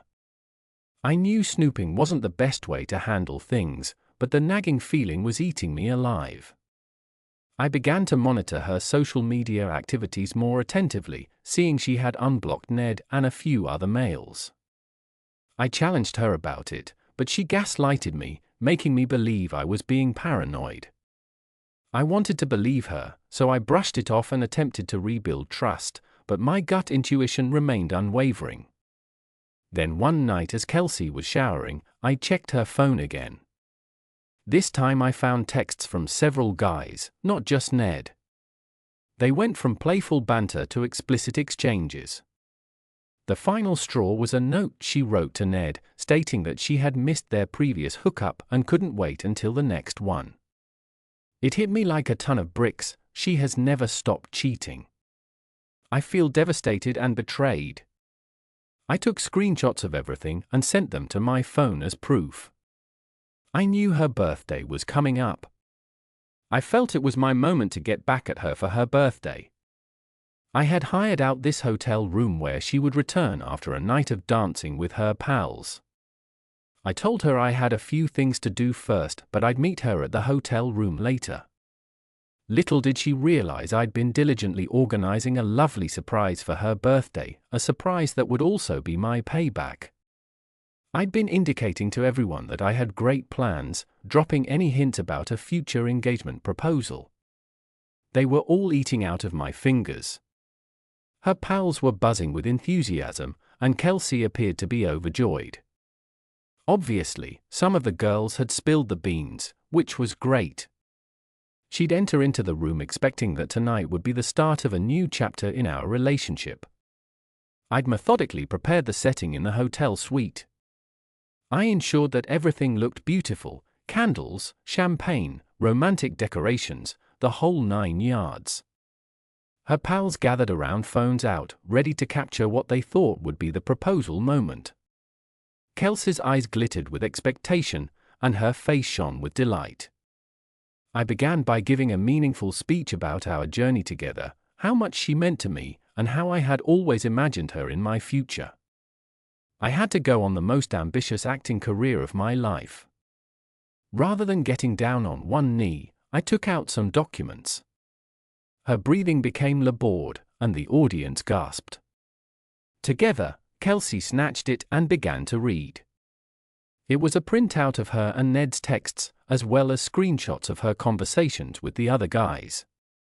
Her face was veiled, and the room fell silent as she realized what she was reading. While reading the papers, I informed her that this is what you've been doing behind my back, cheating, lying, and breaking my trust. I saw her friends' reactions change from joy to astonishment and revulsion. I told her that she did not deserve a proposal, that I was tired of her lies and dishonesty, and that everyone should know the truth about her. Kelsey stared at me and lunged at me as if she was about to slap me, but fortunately, one of her pals stepped in. She began to cry, so I told her I was done and walked out. I felt I needed to act quickly and take the next step to actually leave this toxic relationship. To be honest, I had not given much attention to the future at the time, but the next day, I contacted a friend of mine who was a real estate agent, and he assisted me in beginning the process of selling our house. I described the situation to him, and he was understanding and professional, starting the process quite quickly. While waiting for the house to be advertised, I packed her belongings. I contacted and informed her that she needed to come pick up her belongings. She arrived with one of her friends from the night before, looking unkempt and shattered, with no more tears or pleas, just a resigned resignation that this was it. I watched her put her belongings into her car, and when she was finished, I handed her the keys to the place we formerly shared and informed her it was over for good. Throughout this process, I stated that I intended to sell the property. Kelsey did request a share of the proceeds from the selling of the house. She contended that despite everything, she had contributed to our life together and deserved recognition for her efforts. I suspected she might try this, so I consulted a lawyer ahead of time. My lawyer informed me that because her name was not on the deed and she had not made any financial contributions to the mortgage or down payment, she had no legal entitlement to the money. Still, I wanted to avoid a long-running disagreement, so I offered her a small cash as a goodwill gesture, enough to let her go on but not enough to make me feel taken advantage of. Kelsey hesitantly accepted the offer, perhaps recognizing she didn't have much option. The real estate agent had scheduled several viewings, and within a few weeks, we had an offer on the house, which I accepted right away. I utilized the funds from the sale to buy a new property for myself. Kelsey City was far away, but my family was much closer, and now I am here. I am in treatment, working on myself, heading to the gym. I am not quite ready to start dating again, and will never again buy a house with a check from someone I don't trust or who has broken my trust. I'm trying to mend past hurts again. My family has been extremely supportive throughout this process, and I cannot thank them enough. Thank you for listening to me, Babylon guys. Sharing this has been cathartic for me, and I sincerely hope that I may provide some comfort or perspective to anyone going through similar issues. For the time being, I'm making plans for my next trip to Europe. Perhaps it will heal this old dog. You abandoned at the age of 18 to make your own way in life, dove right into the challenging world of trades. You made it after a scarcity-filled upbringing. I bought a property and pampered myself. This is a great effort in and of itself, but then life threw a curveball in the form of a work accident, which led to an opiate and later cocaine addiction. Hitting rock bottom like that is no easy feat, but you clawed your way back with the help of your loving family. Getting sober was a significant change, and you accomplished it. Just when you thought things were looking up, you turned Kelsey into the human equivalent of a dumpster fire. What began as a passionate, although volatile, romance evolved into a tangle of deception and heartbreak. From her flirting while still with another guy to the on and off again cycle that kept you interested, it was a masterclass in emotional whiplash. Your trip to Europe was a brief and beautiful escape, but returning to the tangled mess with Kelsey must have felt like a cruel joke. Sorry to break it to you, but I do not believe there was ever a future there. Your relationship with Kelsey seemed like a warped version of emotional roulette, but the odds were always stacked against you. For the time being, she flirted while still dating another man. Despite the shocking news of continued adultery, trust and honesty were clearly not on the table. Now, as you work on healing and rebuilding, keep in mind that closure does not always come in neat packages. It might be nasty and difficult, but it is required for progress. You deserve a future full of truth, trust, and genuine love. Kelsey never expected this. Here is the next story. My wife, Mandy, drives just over 8,000 miles a year, mostly on short business trips to see clients. Our standalone property in Surrey is close to the M25 highway, which encircles London. It's a lovely place to live. However, even small drives on the M25 can take a long time. Mandy deals with traffic by eating snacks and drinking soft drinks while listening to bubblegum radio. It helps that she adores her vibrant orange Volkswagen Beetle convertible. This is a brand new Volkswagen with a powerful 2.0-liter engine, current audio system, black soft top, and black leather seats. Most people think it's a lovely little automobile, but that hasn't prevented her from filling it with candy bar wrappers, empty drink containers, and other miscellaneous items. I find it amusing that she drives a car meant to reach over 100 miles per hour, but spends most of her time either standing still or crawling along some of the UK's most congested highways. Mandy's first car at university was an ancient Volkswagen Beetle, and she said she had good memories of it. This was before she met me, when she lived at home with her parents. I didn't ask her, but she undoubtedly has fond memories of lovemaking in the tight area of a Beetle. When Volkswagen reintroduced the Beetle a few years ago, she kept mentioning how much she wanted one. I took the cue and purchased the top-of-the-line convertible she desired for her 50th birthday. I also purchased a personal registration number for her. It was ridiculously expensive for a license plate with her initials and the letters BUG on it. The automobile became known as the baby bug. Despite her affection for the automobile, Mandy did not check the baby bug's tire pressure or fluid levels, so I did it on a regular basis. Some people don't mind driving around in a cluttered car, but I can't stand unclean cars, so I also disposed of empty cardboard boxes, paper cups, food wrappers, and other waste. There was nothing unusual about it, and I never discussed it. Mandy never thanked me, likely because she didn't notice, but I didn't mind because I could always find enough change in the trash to buy a couple of beers at our neighborhood tavern. Finally, it's understandable that Mandy was a little sloppy with her change. We both earn good money and live well. Mandy is a business consultant who helps various organizations build growth plans. I am a freelance project manager who specializes in change management initiatives. Everyone refers to me as Terry. My real name is Dave, not Terrence, but my wife calls me Terry. Why? She asked once. It's short for Terminator. I explain change projects nearly always result in some people resigning, and it is my responsibility to do the dirty work. Mandy and I met in university while studying business administration. We got along so well that before we married, we formed our own limited firm, Alpha Business Consultants Limited.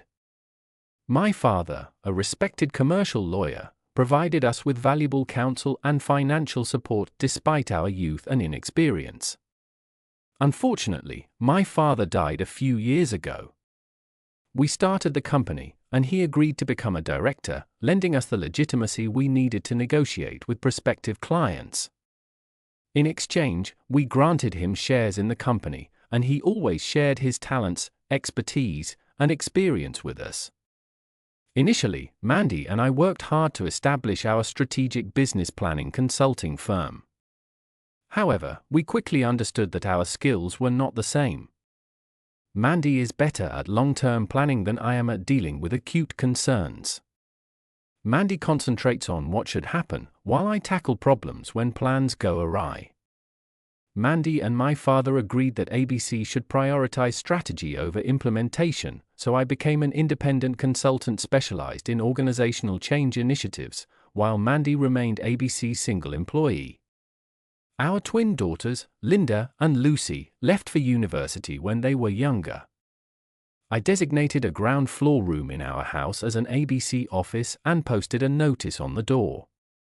Mandy and I could work there without interruptions, but it soon became Mandy's office because I primarily worked on site with clients.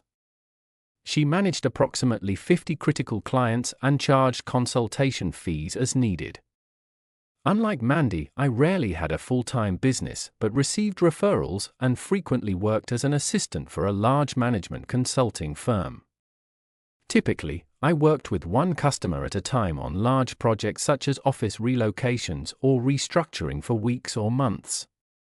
After each project, I took breaks to read, improve my cooking, and do housework.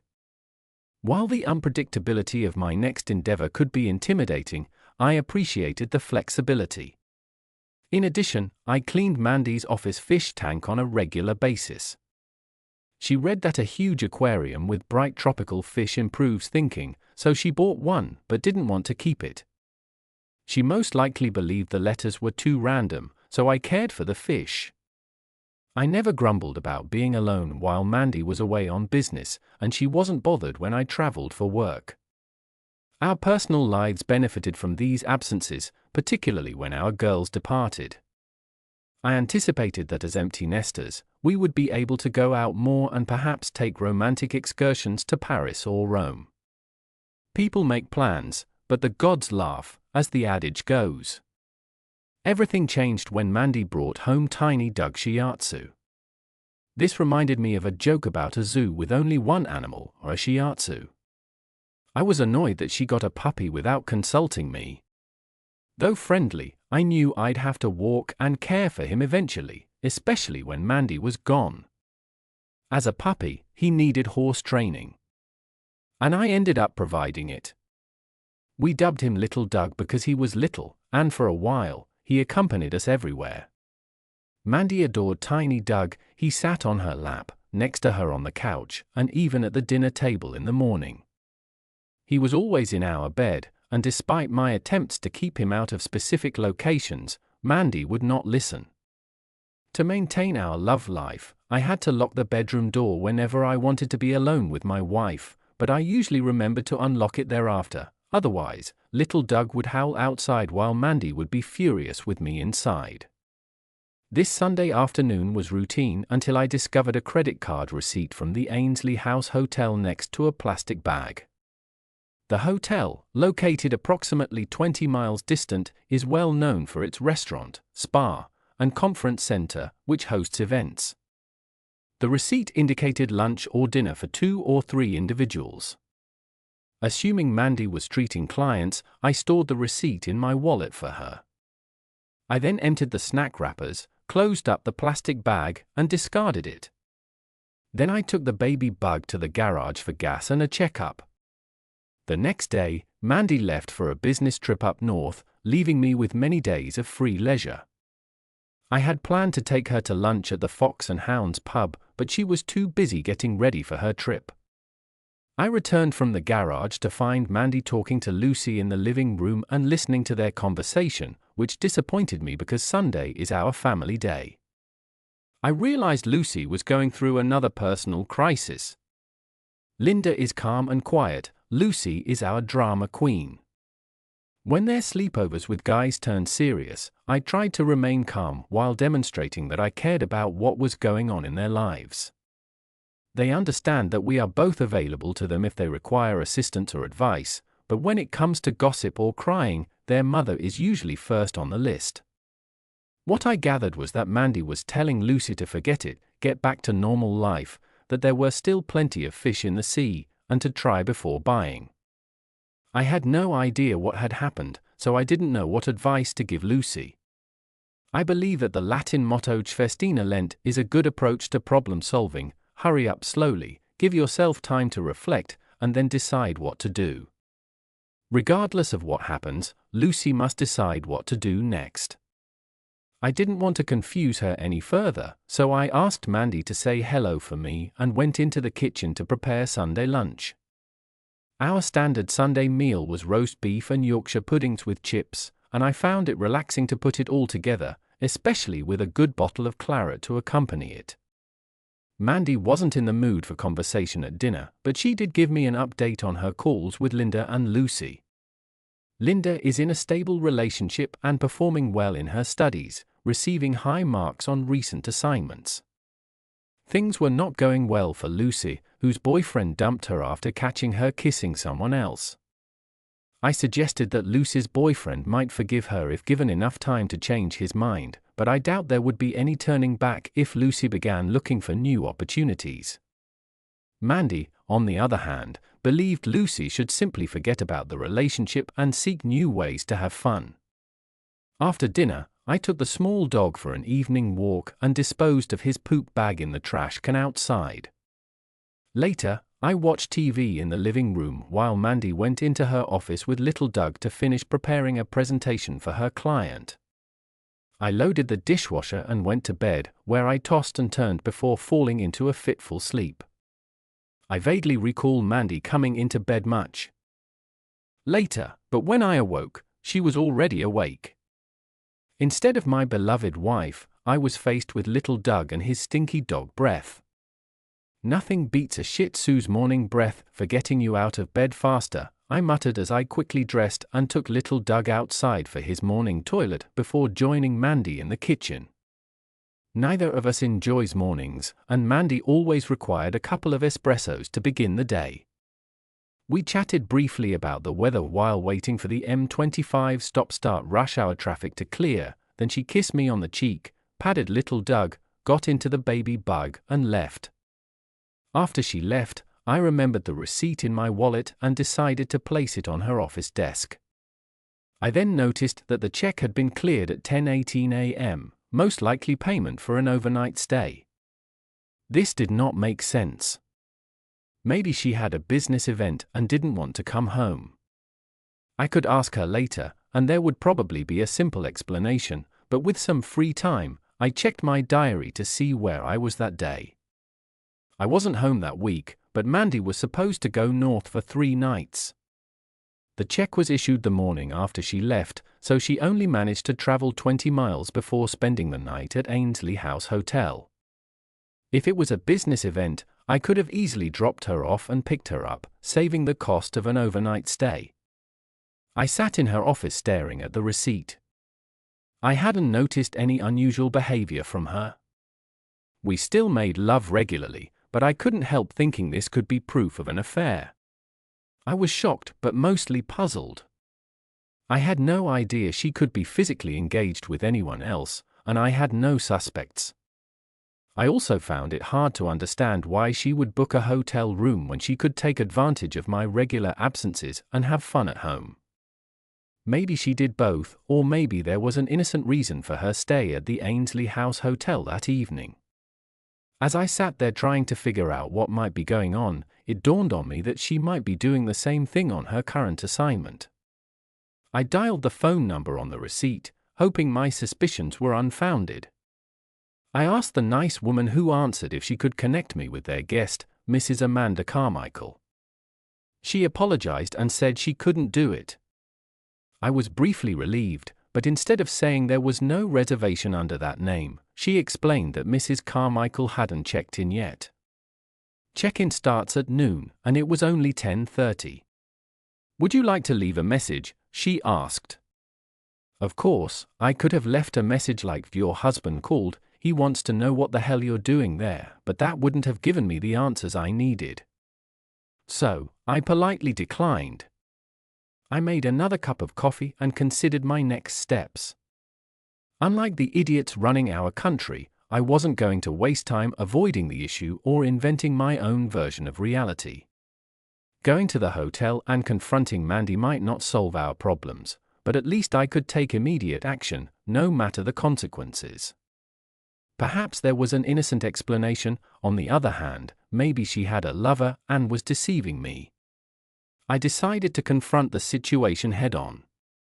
I put little Doug out in the garden, planning to clean up after him when I got back, then got into the car and headed to Ainsley House Hotel. It was midday when I arrived, and I immediately spotted the baby bug in the parking lot, so Mandy had probably already checked in. I parked for rows away and called Mandy on her cell phone. She answered almost immediately. "Hi, Terry. How are you? I just heard there was a serious accident on the freeway and wanted to check if you were okay. Traffic is a little difficult, but I didn't know there was an accident. It's on the M25, so you might have passed through before it happened." "Yes, I'm simply passing Watford." "Thanks for checking." "Okay, let me know when you arrive safely." "Okay, bye." After hearing this, I decided to wander around the hotel and see if I could surprise her. Maybe she was eating lunch with her sweetheart before heading out for the afternoon. If she wasn't visible in public locations, I would call her room and ask to meet. I entered the hotel and walked to the Brasserie restaurant. There weren't many people there, and Mandy was invisible. I figured the lobby bar would be a nice viewpoint before phoning her room. I would sit for a while to see whether she and whoever she was seeing would come up. I still wondered whether she might be there for another reason and just hadn't told me.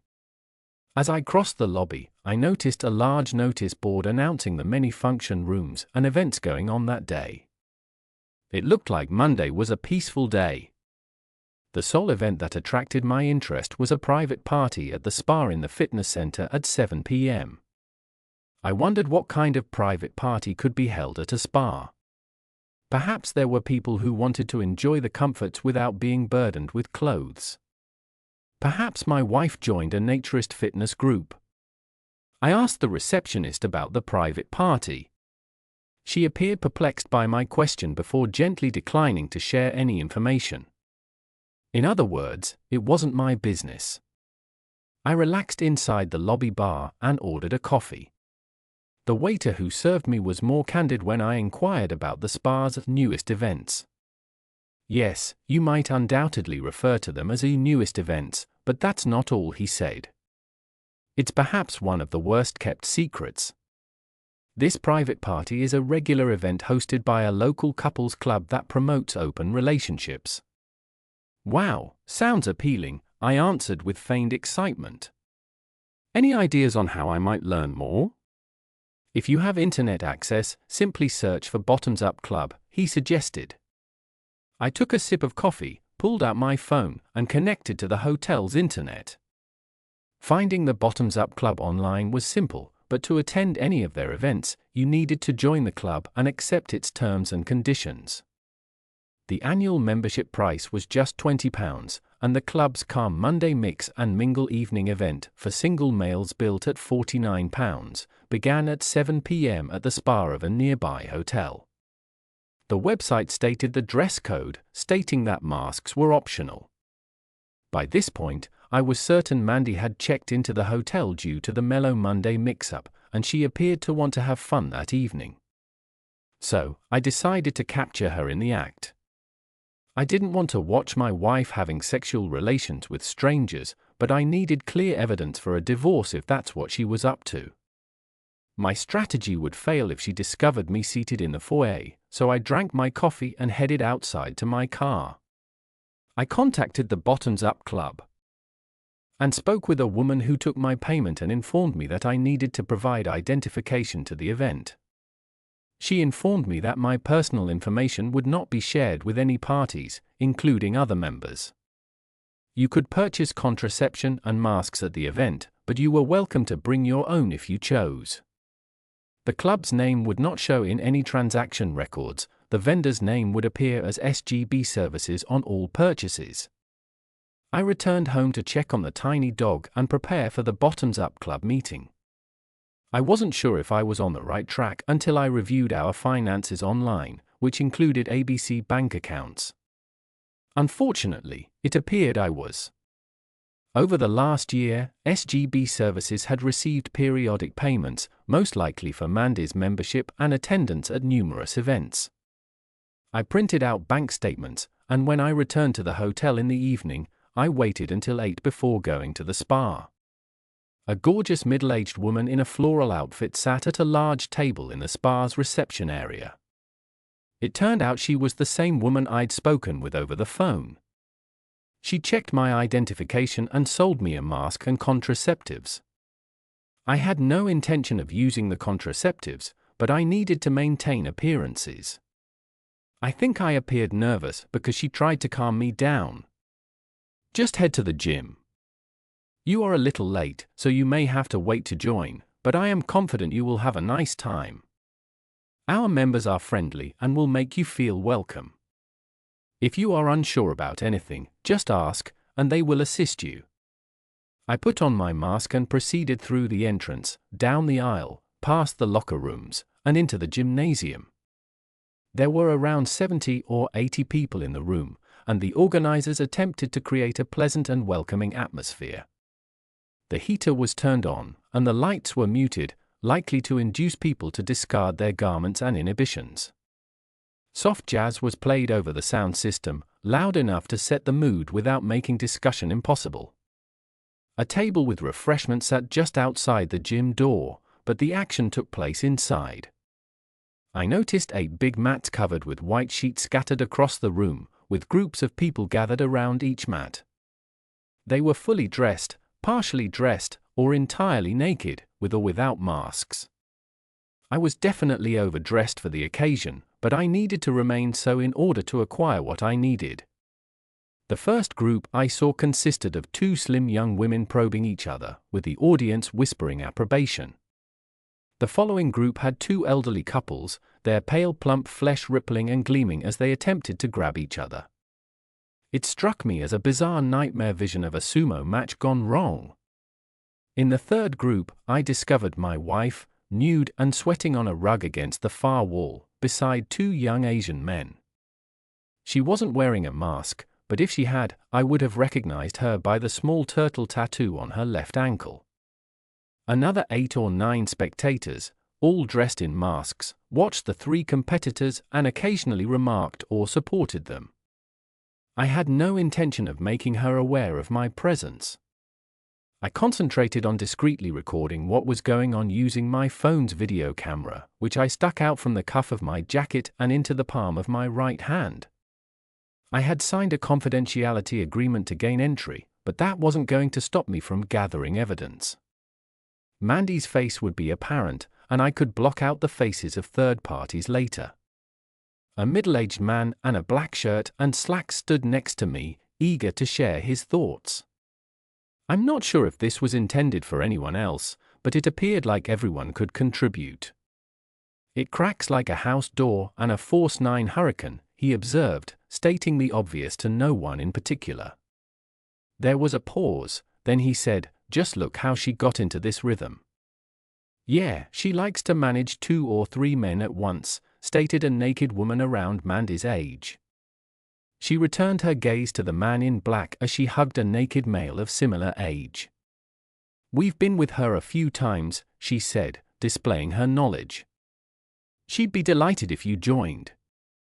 "Sounds tempting," the male commenter replied. A part of my mind shouted in agony, but I shut it away in a dark corner. The other part of my mind was clear and focused on gathering evidence. So, I was confident I had captured both visual visions of Mandy and the commentary. Whatever my mental state, I had had enough and wasn't going to stick around. The woman at the spa desk seemed startled that I was departing so fast, but I explained that I had forgotten something and would return soon. To say I was upset is an understatement. I attempted to accept the reality that Mandy was having fun with a group of strange men. Our special bond was entirely devalued and so worthless. I was shocked. However, after leaving the hotel, I began to have bodily and mental reactions to what I had just witnessed and heard. Nausea and a sense of emptiness settled in my stomach, and bile accumulated in my mouth, resembling food poisoning. At the same time, I felt such intense melancholy that I had to sit in the car for a long time before driving home. My mind gradually began to form a barrier around the resentment, sadness, and despair. It wasn't any easier for me because I was so used to dealing with change in difficult situations. I was not going to waste time in denial. She had made love with others after all. I witnessed it with my own eyes. Of course, I was angry, but I understood the inevitability of change and realized I needed to respond, make adjustments, and exert as much control over the process as possible. Grief and rage will be constant companions for some time, but I chose to act now. I wanted to be proactive rather than simply trying to comprehend cause and effect. By the time I went home, I had figured out how to take action, manage the unavoidable changes, and work toward the results I desired rather than those imposed on me. I waited to see if I felt the same way in the morning. Festina Lent. Meanwhile, I took little Doug for short walks to let him do his business and then tried to soothe the pain with a couple of sips of Glenfarclas class. I didn't sleep well and felt terrible the next morning, but little Doug and I were off on a trip. I've always thought of Cornwall as England's toe, sitting in the far southwest, facing the open Atlantic Ocean. Much of Cornwall is now a retirement haven for wealthy London retirees who have purchased all of the small cottages that were once owned by Cornish fishermen. The hard-working fishermen have been replaced by Mr. and Mrs. Beach, both of whom have silver hair and wrinkled skin. Many of these seniors have pet dogs to keep them company and encourage daily walks for health reasons. I considered taking Doug to Belgium, but he did not have a microchip or a pet passport, so that was not an option. It's probably best that he doesn't have a chip implant because he could be tracked. Furthermore, Cornwall was farther from Surrey than Brussels. The drive to Newquay took more than 5 hours, with a brief stop along the way to allow little Doug to stretch his legs and relieve himself. When I told the sweet lady at the animal shelter that I had found him wandering the streets of Newquay without a collar or any indication of an owner, she gladly took him from my arms. She recognized little Doug as a Shih Tzu, and I tried to tell her my zoo joke, but she didn't understand. She assured me that the dog would easily find a home, even if his owners could not be found, because he was the type of small dog that older people prefer.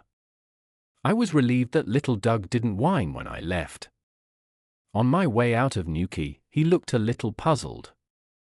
I decided to go to a country pub for a late lunch. When I asked the man behind the cash register at a gas station where I could get lunch, he replied, "You can go to the White Horse." I probably looked at him in surprise for a few seconds before realizing he was referring to the nearby White Horse Hotel. I soon found myself sitting alone at a table in a quiet corner of the pub, eating a ploughman's lunch and drinking half a pint of good ale. I checked my phone for text messages and then called Jim Savage. Jim is a senior partner at a large management consulting firm headquartered in Surrey. Mandy and I have known Jim for a long time, as he is ABC's main competitor. Jim is a likable character, but when it comes to business, he's a wolf in sheep's clothing. Jim tried everything he could to neutralize Mandy and me from the moment we started ABC. He offered us a lucrative job if we closed ABC and joined him. There is no doubt that Jim would have hired us, but then fired us when it was convenient for him. We declined Jim's offer over the years, but we did meet with him on occasion at local Chamber of Commerce business events. Jim was very interested in what I had to say, and despite the urgency, agreed to meet with me the following day.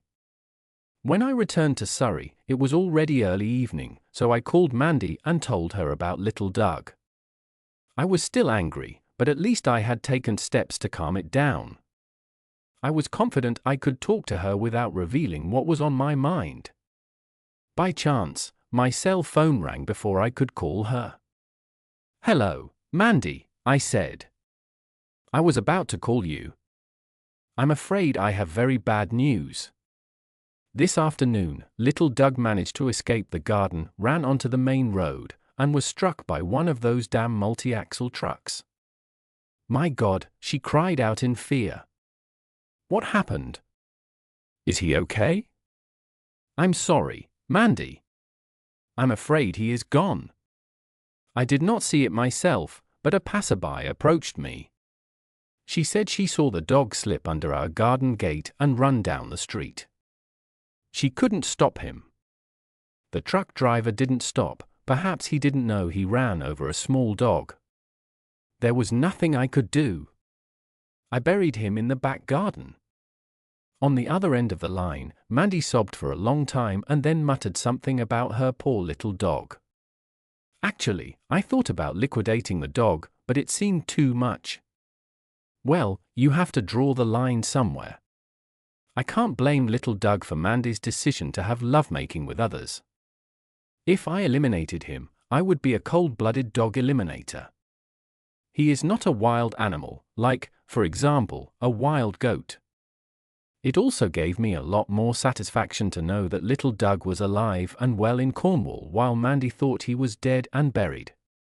I expressed my condolences to Mandy and offered to buy a small headstone for Doug's grave. This sent her into another fit of tears, and we ended the conversation. She was clearly heartbroken, and there was no doubt she would cry for a long time that evening, mourning her loss. My meeting with Jim Savage that same day went very well. After I explained what I needed, he said he was confident his company would agree to the deal on the terms I proposed, and that he would have their corporate lawyer prepare a draft agreement for me to review as soon as possible. On the way home, I stopped at a real estate agency in our area to discuss what our house might be worth on the market. It was a considerable amount. Mandy and I had been discussing our retirement plans, which included keeping the house and renting it out. We talked about it with our daughters, and they thought it was a good idea as long as we didn't sell the house. Now I had to make some changes to my game plan. I didn't call Mandy that night, though. She was probably waiting to hear how I was coping with the loss of little Doug. I thought about it, but wasn't going to be sympathetic. She would handle it herself and return home late the next day. According to her, she was somewhere near Manchester, but who knows if that's true. Whatever she was up to and wherever she was, I slept a little better that night, getting a bit of revenge for the grief she caused me.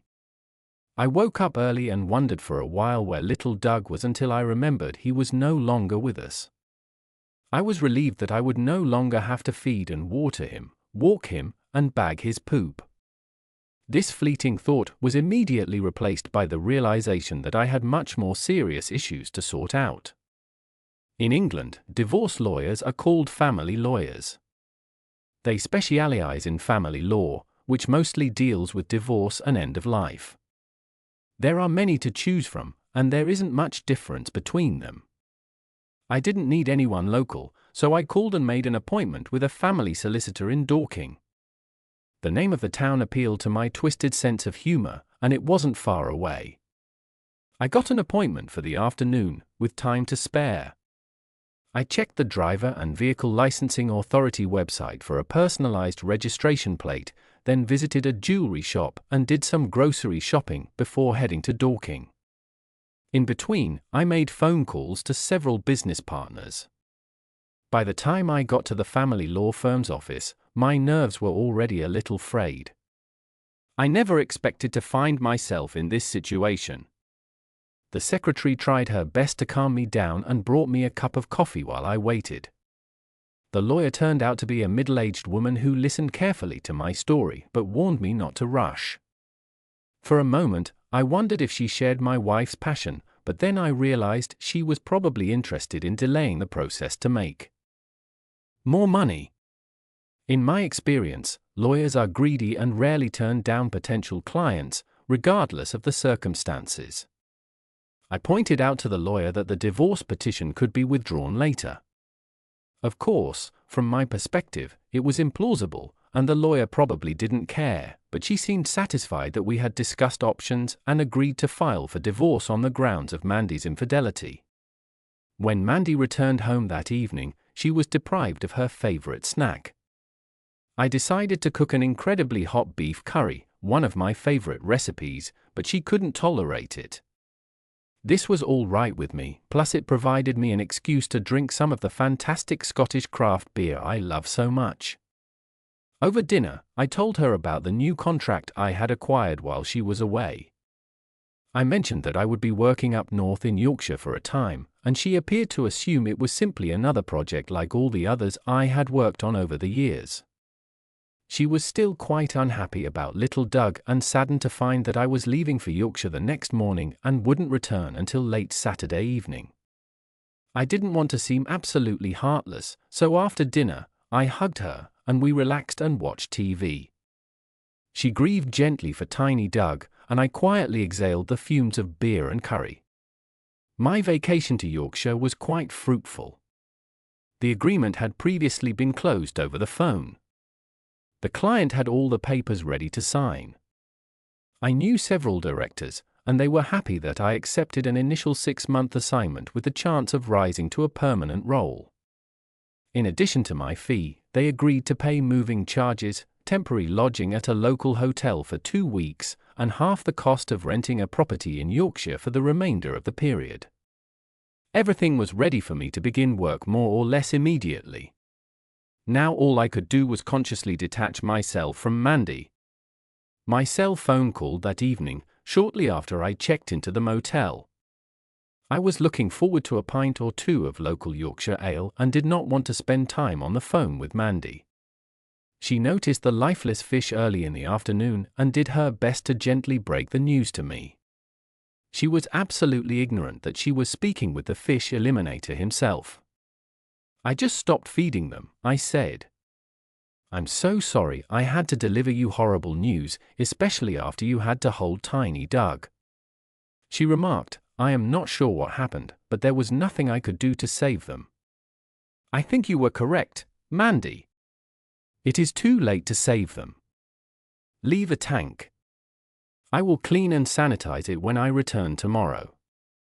That Saturday, the atmosphere in our house was unusually quiet. I had returned early in the morning and planned to return to Yorkshire on Sunday, so it was only a short layover for me. I had a to-do list that included sifting through a mound of paperwork.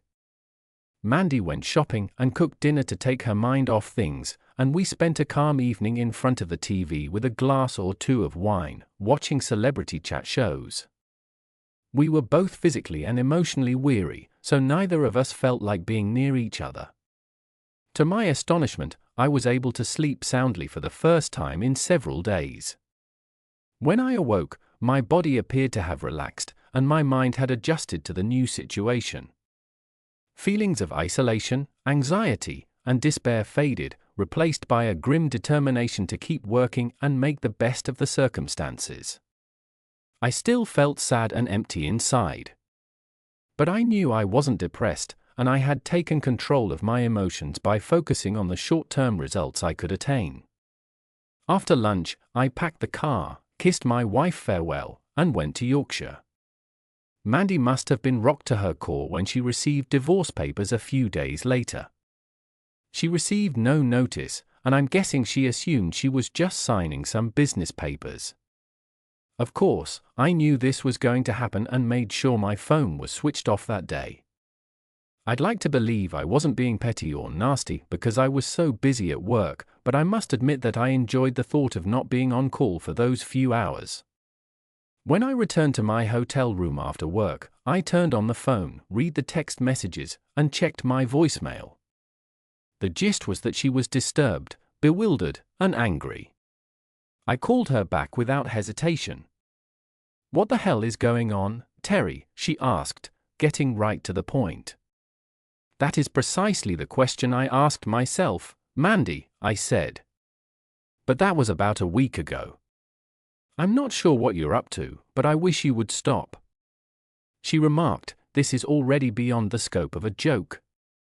"It's as if you're reading my script, Mandy," I said. "What do you mean?"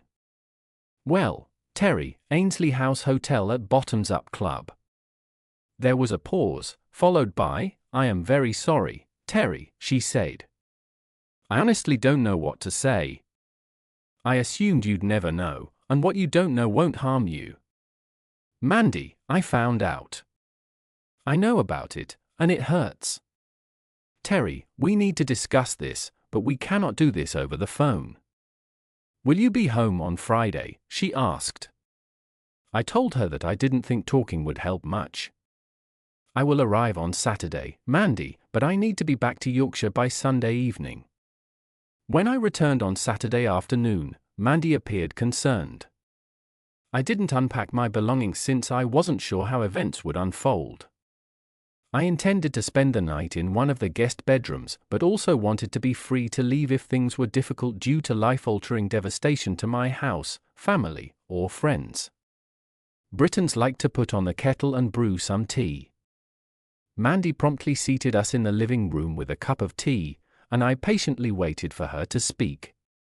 "First and foremost, Terry, I must own that I am to blame for the entire situation," she said. I said nothing. The fact is that I succumbed to temptation. I learned about the Bottoms Up Club simply by mistake, and I couldn't stop thinking about it. You weren't home when I first arrived.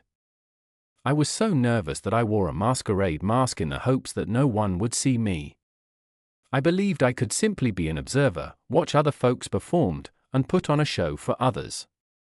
I waited for her to proceed. "At first, everything was exactly as I had envisioned," she explained. "But then different people started approaching me, and this got me on. Surprisingly, it didn't take long before I gave in and agreed to participate actively. It was a little intimidating at first, but after doing it once, I learned that these folks are some of the most genuine, honest, and safe people I've ever encountered, which is why I kept doing it. I found that I enjoyed it. I enjoy watching others make love, and I enjoy being watched while making love. Part of this stems from the belief that making love with others can be enjoyable. It doesn't need to be such a big issue." She stared at me with hope and anticipation. I agreed. Mandy, making love with others can be enjoyable. As far as I am concerned, if you have no duties to anyone else, you can do whatever you want, as long as you're among consenting adults. I sat with my tea, watching her smile fade and waiting for her reaction. Mandy behaved as I expected. She conceded there was a flaw in her strategy, but there was no apology, no regret for the harm done, and no sign that she would change her conduct. I knew her well enough to know she'd be obstinate about this. Terry, what I did with other men in the past had no bearing on my emotions for you. I really love you, and our lives together are fantastic. I simply hope you understand that being with other men in a safe atmosphere does not jeopardize what you and I share. If you are not interested, simply ignore it. If you are not present, you will not see anything. I replied, I think you are wrong, Mandy. Anyway, I am afraid it is too late for me to miss anything. What do you mean? She asked. I am aware of the payments to the hotel and club. Do you mean you saw me there? If my memory serves me correctly, I looked into her eyes around 8 p.m. on Monday a few weeks ago. You were having fun with two young Asians. Some people said you enjoy making love in public. My God, she gasped. I'm very sorry. Seeing me must have been a huge shock. However, please keep in mind that it was always purely physical. It was nothing but a thrilling adventure. That's all it could possibly be. Believe me, I do not love anyone else and would not want to, she said. Mandy, you're correct about that, I said. I would not be pleased if you told me what you were up to. Perhaps it was more exciting to you because you couldn't tell me. I know you're hurt and disappointed. I understand your point of view, Terry. I agree, I may have erred in judgment, but don't you think filing for divorce is an extreme reaction? I don't think it's an overreaction, given the circumstances. You chose to betray me by committing yourself to others. This is my understanding, and this is unacceptable, which is why I seek a divorce. Mandy's shoulders slumped, and she sighed resignedly. Can we at least consider what this will mean for everyone involved before going down this path? I just don't think we should abandon the status quo without considering the consequences. I'm already considering the consequences, Mandy. We can take some time to think it over, but it's unlikely I'll change my mind. I left Mandy alone with her thoughts and went to the Fox and Hounds pub for a beer. I love pubs, but I never felt completely comfortable at the Fox and Hounds, despite all the years we lived in the area. I wasn't going to miss it that much. The clientele was largely middle-aged, middle-class pretentious people, and any day of the week, given the choice, a pint of Yorkshire ale would be too watery, southern beer. As I sipped my stale, warm, and relatively tasteless local beer, I contemplated my next steps. When I got back, Mandy had already started getting ready for dinner, so I went upstairs, carried my bag into the guest bedroom, and grabbed a couple of things I needed from the master bedroom. Our conversation over dinner was mostly about what our daughters were doing. Lucy had apparently taken Mandy's advice and was on a free search, looking for a replacement for her ex-boyfriend, who was now dating Lucy's BFF, much to her annoyance. I asked Mandy what a BFF was, and she explained that it stood for Best Friend Forever. It seemed unlikely to me that this girl would have this status for long. I've always considered Mandy my best friend. She knew my attitude towards her was now comparatively cold, but I don't think she realized how much things had changed, perhaps because I was not rude or impolite. She seemed to be under the impression that our conversation that afternoon had led to some kind of ceasefire agreement. I wasn't going to dissuade her of this. On Sunday morning, I got up early, made myself some toast, packed my things, jumped in the car, and headed off to Yorkshire. I thoroughly checked and cleared the car of everything that belonged to Mandy, including several business files that I found lying in the back seat. I had already passed Watford when my mobile phone rang. "Where are you?" Mandy asked. Did you happen to take the baby beetle to the garage? No, I answered. I picked up the baby beetle, and I'm heading back to Yorkshire. I don't understand. Are you saying you have already left? Why did you take the baby bug, and why didn't you say goodbye? I just decided to take the baby beetle, and you were still sleeping. There was a pause as she processed the information. I don't understand, she finally said. What should I do without the baby bug? You can use another car, the one I usually drive, I suggested. I still don't understand why you took my car, but I know you're not yourself right now, so I'll let it go this time. I'll make do with another car for a few days. Just drive carefully and make sure not to damage the baby bug. By the next day, I proudly owned a small red Mazda MX-5 convertible that I spotted on a dealership lot in Yorkshire. I partially traded in the bug, minus the personalized registration plates. All the paperwork was done, and I posted an ad for the personalized plate on several websites. Mandy was very annoyed when she called me last week and found out I had no plans to return from Yorkshire. How can I get my car back? She asked. No way, I told her.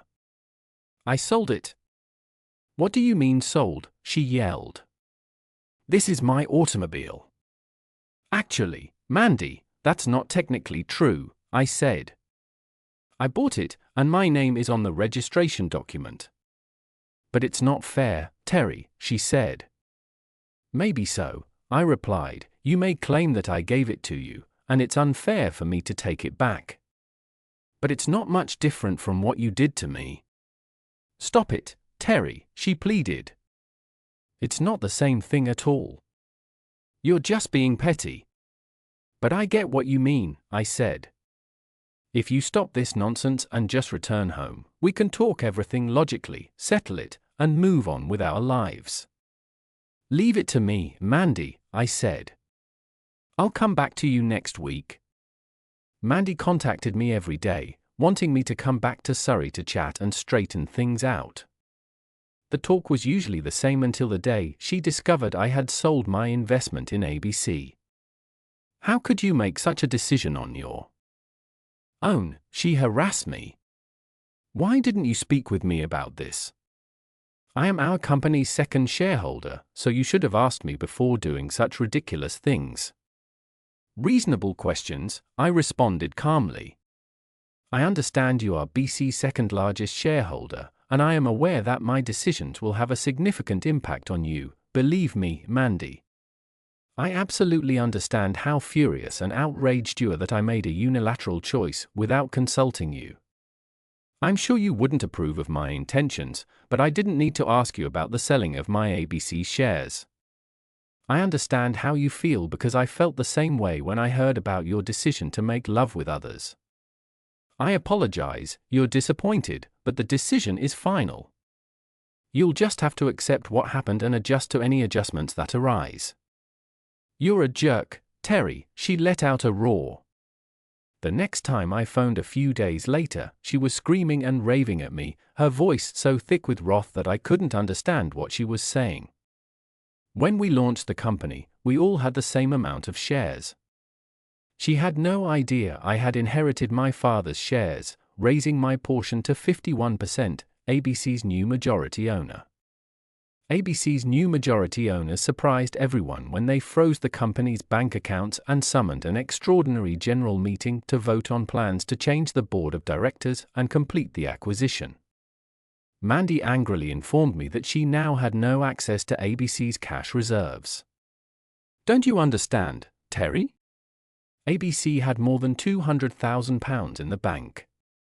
Because of what you've done, we no longer have control of these funds. I'm not sure what to do now. We can't get this money for our pension. I'm sorry to have bad news, I was able to say when she hesitated slightly, but at least you still have a job. There was a sharp breath. My God, she gasped. Understand what I stated. There was quiet, and then I heard the distinct sound of melancholy sobs before she dropped out. I believe Mandy ultimately grasped that the agreement I struck with Jim Savage considered ABC's finances and other resources. She had no idea that in exchange for 51% of the shares, I received double the average yearly turnover of the previous 5 fiscal years, plus the equivalent of cash reserves. Jim also promised to retain Mandy as a general consultant for at least 2 more years at a benchmark yearly pay, plus additional performance-based benefits. Jim was no idiot. He realized that retaining her as the face of ABC would be helpful during the divorce procedures. Our house was sold, and buying and selling a home in England is not easy. Offers are frequently reliant on other transactions in a chain, with the buyer relying on someone else to buy their home before they can purchase yours. Furthermore, the finest offers can be outbid at the last minute by providing more money. After the official closing date, this is exactly what happened at our house. The best offer on the closing day was contingent on other transactions in the chain that would ultimately result in us getting money. However, the day after the closing date, the real estate agent received a little superior offer that did not include any chain or other encumbrances. I was really thrilled when we chose to accept the unconditional offer, and I believe Mandy was relieved the transaction went through. By this point, she had fully accepted that we were going our separate ways. The deed transferring title of the home designated the new owners as Max Paying Associates. I made certain that the identity of the person behind Max Paying Associates was not revealed. I decided it was a worthwhile investment. The house was in an excellent location and could easily be rented out to generate extra revenue for a management consultant. I live and work in Yorkshire. I hadn't spoken with Mandy in a long time, but she just contacted and asked whether I had seen her wedding dress.